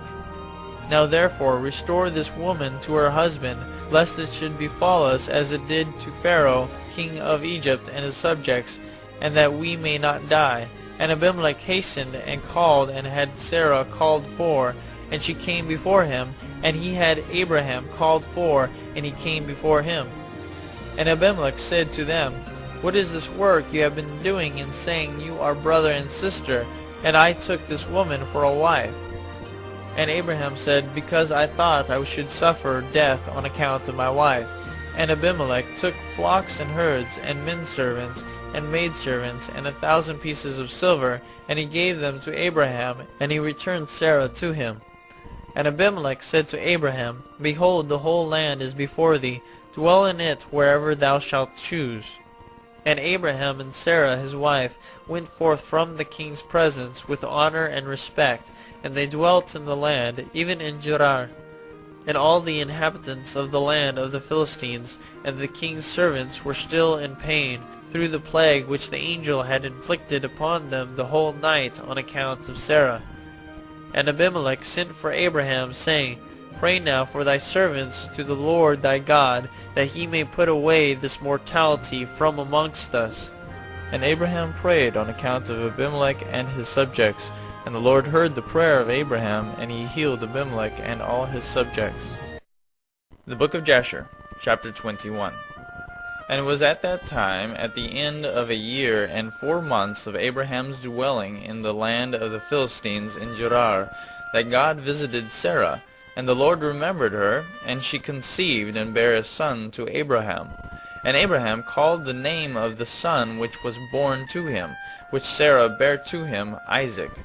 And Abraham circumcised his son Isaac at 8 days old, as God had commanded Abraham to do unto his seed after him. And Abraham was 100, and Sarah 90 years old, when Isaac was born to them. And the child grew up, and he was weaned, and Abraham made a great feast upon the day that Isaac was weaned. And Shem and Eber, and all the great people of the land, and Abimelech, king of the Philistines, and his servants, and Phicol, the captain of his host, came to eat and drink and rejoice at the feast which Abraham made upon the day of his son Isaac's being weaned. Also Terah the father of Abraham, and Nahor his brother, came from Haran, they and all belonging to them, for they greatly rejoiced on hearing that a son had been born to Sarah. And they ate and drank at the feast which Abraham made upon the day of Isaac's being weaned. And Terah and Nahor rejoiced with Abraham, and they remained with him many days in the land of the Philistines. At that time Serug the son of Reu died in the 1st year of the birth of Isaac son of Abraham. And all the days of Serug were 239 years, and he died. And Ishmael the son of Abraham was grown up in those days. He was 14 years old when Sarah bare Isaac to Abraham. And God was with Ishmael the son of Abraham, and he grew up, and he learned to use the bow, and became an archer. And when Isaac was 5 years old, he was sitting with Ishmael at the door of the tent. And Ishmael came to Isaac, and seated himself opposite to him. And he took the bow, and drew it, and put the arrow in it, and intended to slay Isaac. And Sarah saw the act which Ishmael desired to do to her son Isaac, and it grieved her exceedingly on account of her son. And she sent for Abraham, and said to him, Cast out this bondwoman and her son, for her son shall not be heir with my son. For thus did he seek to do unto him this day. And Abraham hearkened to the voice of Sarah, and he rose up early in the morning, and he took 12 loaves and a bottle of water, which he gave to Hagar, and sent her away with her son. And Hagar went with her son into the wilderness, and they dwelt in the wilderness of Paran with the inhabitants of the wilderness. And Ishmael was an archer, and he dwelt in the wilderness a long time. And he and his mother afterward went to the land of Egypt, and they dwelt there. And Hagar took a wife for her son from Egypt, and her name was Meribah. And the wife of Ishmael conceived, and bare 4 sons and 2 daughters. And Ishmael and his mother and his wife and children afterward went and returned to the wilderness. And they made themselves tents in the wilderness in which they dwelt, and they continued to travel, and then to rest monthly and yearly. And God gave Ishmael flocks and herds and tents on account of Abraham his father, and the man increased in cattle. And Ishmael dwelt in deserts and in tents, traveling and resting for a long time, and he did not see the face of his father. And in some time after, Abraham said to Sarah his wife, I will go and see my son Ishmael, for I have a desire to see him, for I have not seen him for a long time. And Abraham rode upon one of his camels to the wilderness to seek his son Ishmael, for he heard that he was dwelling in the tent in the wilderness with all belonging to him. And Abraham went to the wilderness, and he reached the tent of Ishmael about noon. And he asked after Ishmael, and he found the wife of Ishmael sitting in the tent with her children, and Ishmael her husband and his mother were not with them. And Abraham asked the wife of Ishmael, saying, Where has Ishmael gone? And she said, He has gone to the field to hunt. And Abraham was still mounted upon the camel, for he would not get off to the ground, as he had sworn to his wife Sarah that he would not get off from the camel. And Abraham said to Ishmael's wife, My daughter, give me a little water that I may drink, for I am fatigued from the journey. And Ishmael's wife answered and said to Abraham, We have neither water nor bread. And she continued sitting in the tent, and did not notice Abraham, neither did she ask him who he was. But she was beating her children in the tent, and she was cursing them. And she also cursed her husband Ishmael, and reproached him. And Abraham heard the words of Ishmael's wife to her children, and he was very angry and displeased. And Abraham called to the woman to come out to him from the tent. And the woman came and stood opposite to Abraham, for Abraham was still mounted upon the camel. And Abraham said to Ishmael's wife, When thy husband Ishmael returneth home, say these words to him, A very old man from the land of the Philistines came hither to seek thee, and thus was his appearance and figure. I did not ask him who he was, and seeing thou wast not here, he spoke unto me, and said, When Ishmael thy husband returneth, tell him thus did this man say, When thou comest home, put away this nail of the tent which thou hast placed here, and place another nail in its stead. And Abraham finished his instructions to the woman, and he turned and went off on the camel homeward. And afterward that Ishmael came from the chase, he and his mother, and returned to the tent, and his wife spoke these words to him, A very old man from the land of the Philistines came to seek thee, and thus was his appearance and figure. I did not ask who he was, and seeing thou wast not at home, he said to me, When thy husband cometh home, tell him, Thus saith the old man, Put away the nail of the tent which thou hast placed here, and place another nail in its stead. And Ishmael heard the words of his wife, and he knew that it was his father, and that his wife did not honor him. And Ishmael understood his father's words, that he had spoken to his wife. And Ishmael hearkened to the voice of his father, and Ishmael cast off that woman, and she went away. And Ishmael afterward went to the land of Canaan, and he took another wife, and he brought her to his tent, to the place where he then dwelt. And at the end of 3 years Abraham said, I will go again and see Ishmael my son, for I have not seen him for a long time. And he rode upon his camel, and went to the wilderness, and he reached the tent of Ishmael about noon. And he asked after Ishmael, and his wife came out of the tent, and she said, He is not here, my lord, for he has gone to hunt in the fields, and to feed the camels. And the woman said to Abraham, Turn in, my lord, into the tent, and eat a morsel of bread, for thy soul must be wearied on account of the journey. And Abraham said to her, I will not stop, for I am in haste to continue my journey, but give me a little water to drink, for I have thirst. And the woman hastened and ran into the tent, and she brought out water and bread to Abraham, which she placed before him, and she urged him to eat.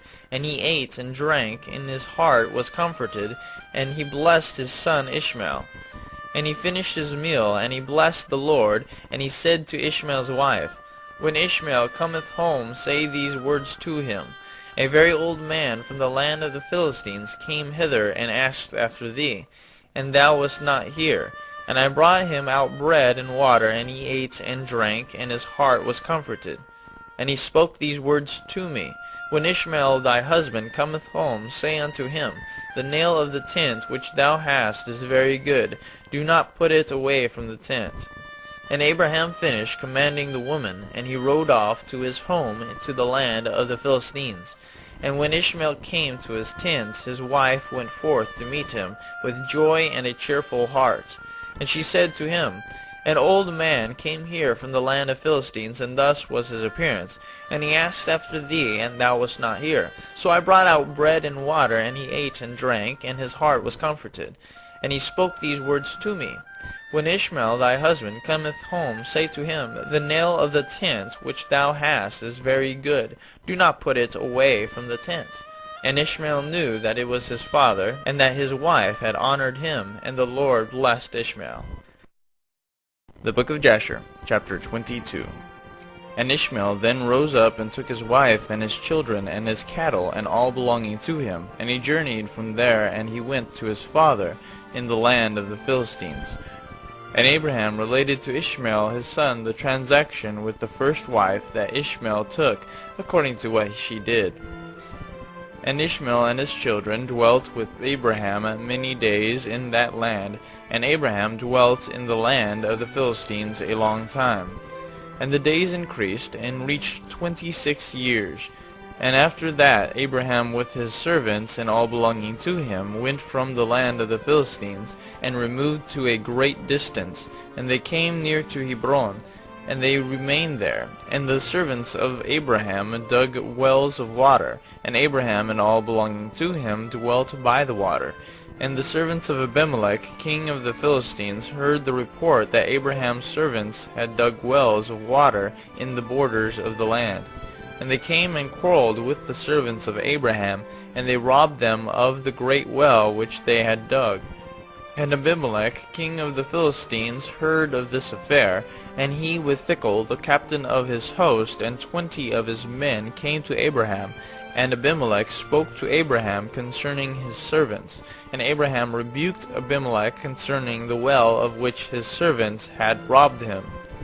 And Abimelech said to Abraham, As the Lord liveth, who created the whole earth, I did not hear of the act which my servants did unto thy servants until this day.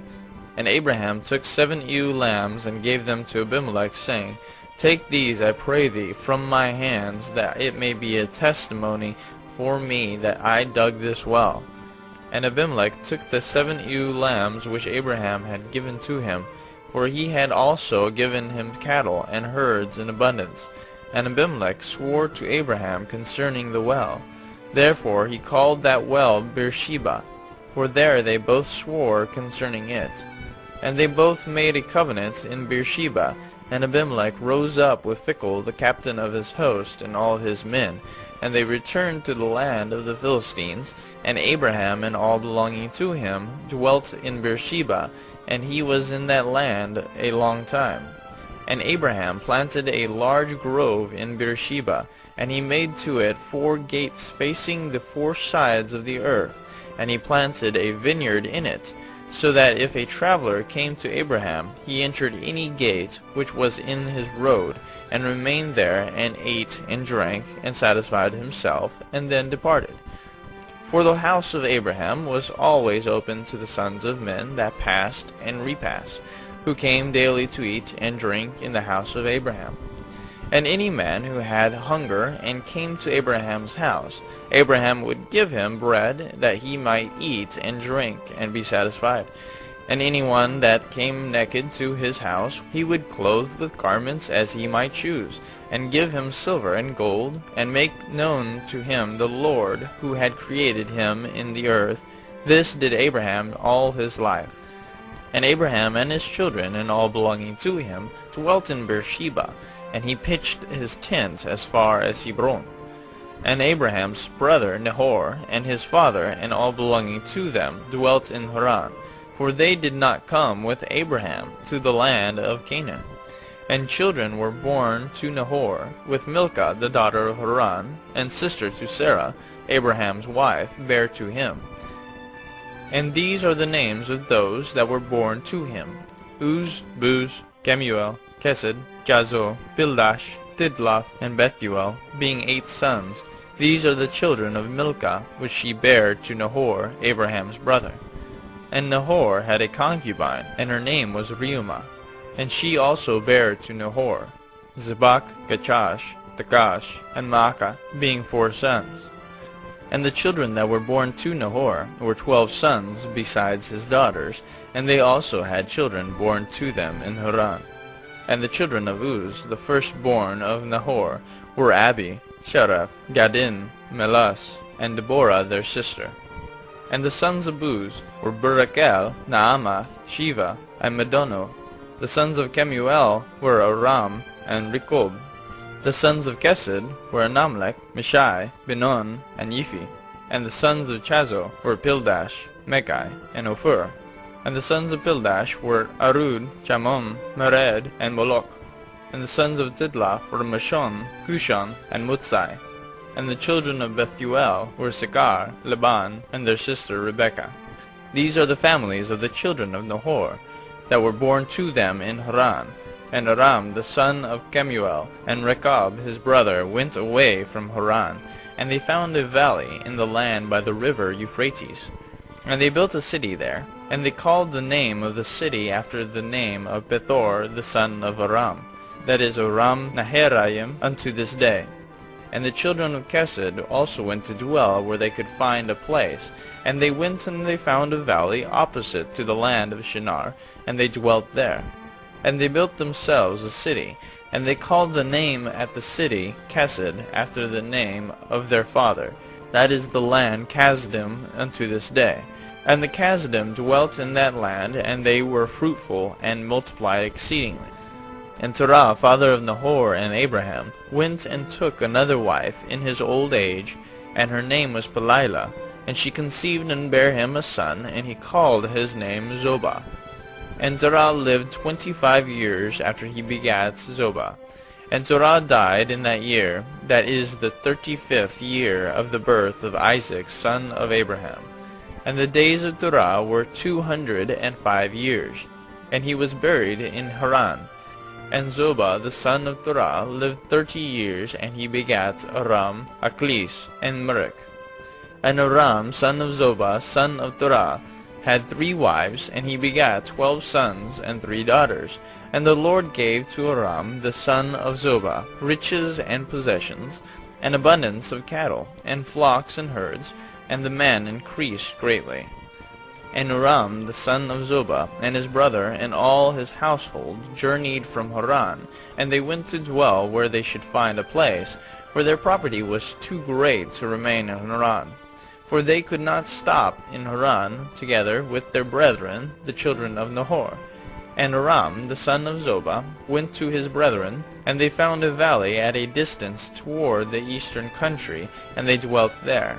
And they also built a city there, and they called the name thereof Aram, after the name of their eldest brother, that is Aram Zobah to this day. And Isaac the son of Abraham was growing up in those days, and Abraham his father taught him the way of the Lord, to know the Lord, and the Lord was with him. And when Isaac was 37 years old, Ishmael his brother was going about with him in the tent. And Ishmael boasted of himself to Isaac, saying, I was 13 years old when the Lord spoke to my father to circumcise us. And I did according to the word of the Lord which he spoke to my father. And I gave my soul unto the Lord, and I did not transgress his word which he commanded my father.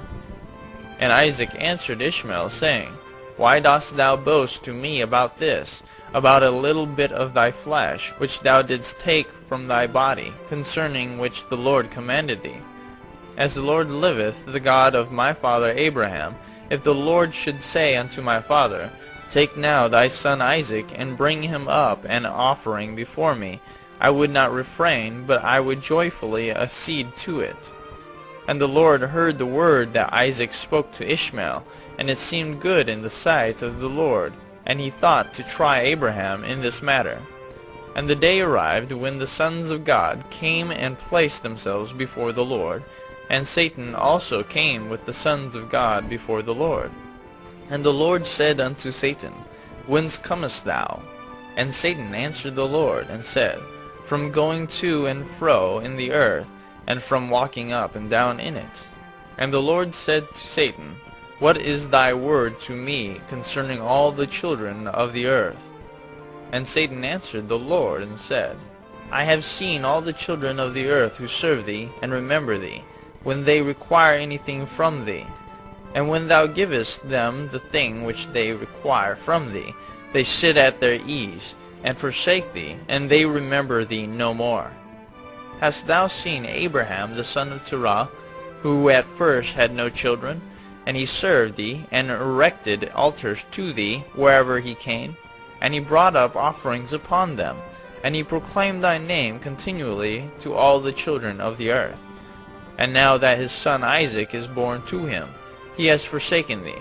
He has made a great feast for all the inhabitants of the land, and the Lord he has forgotten.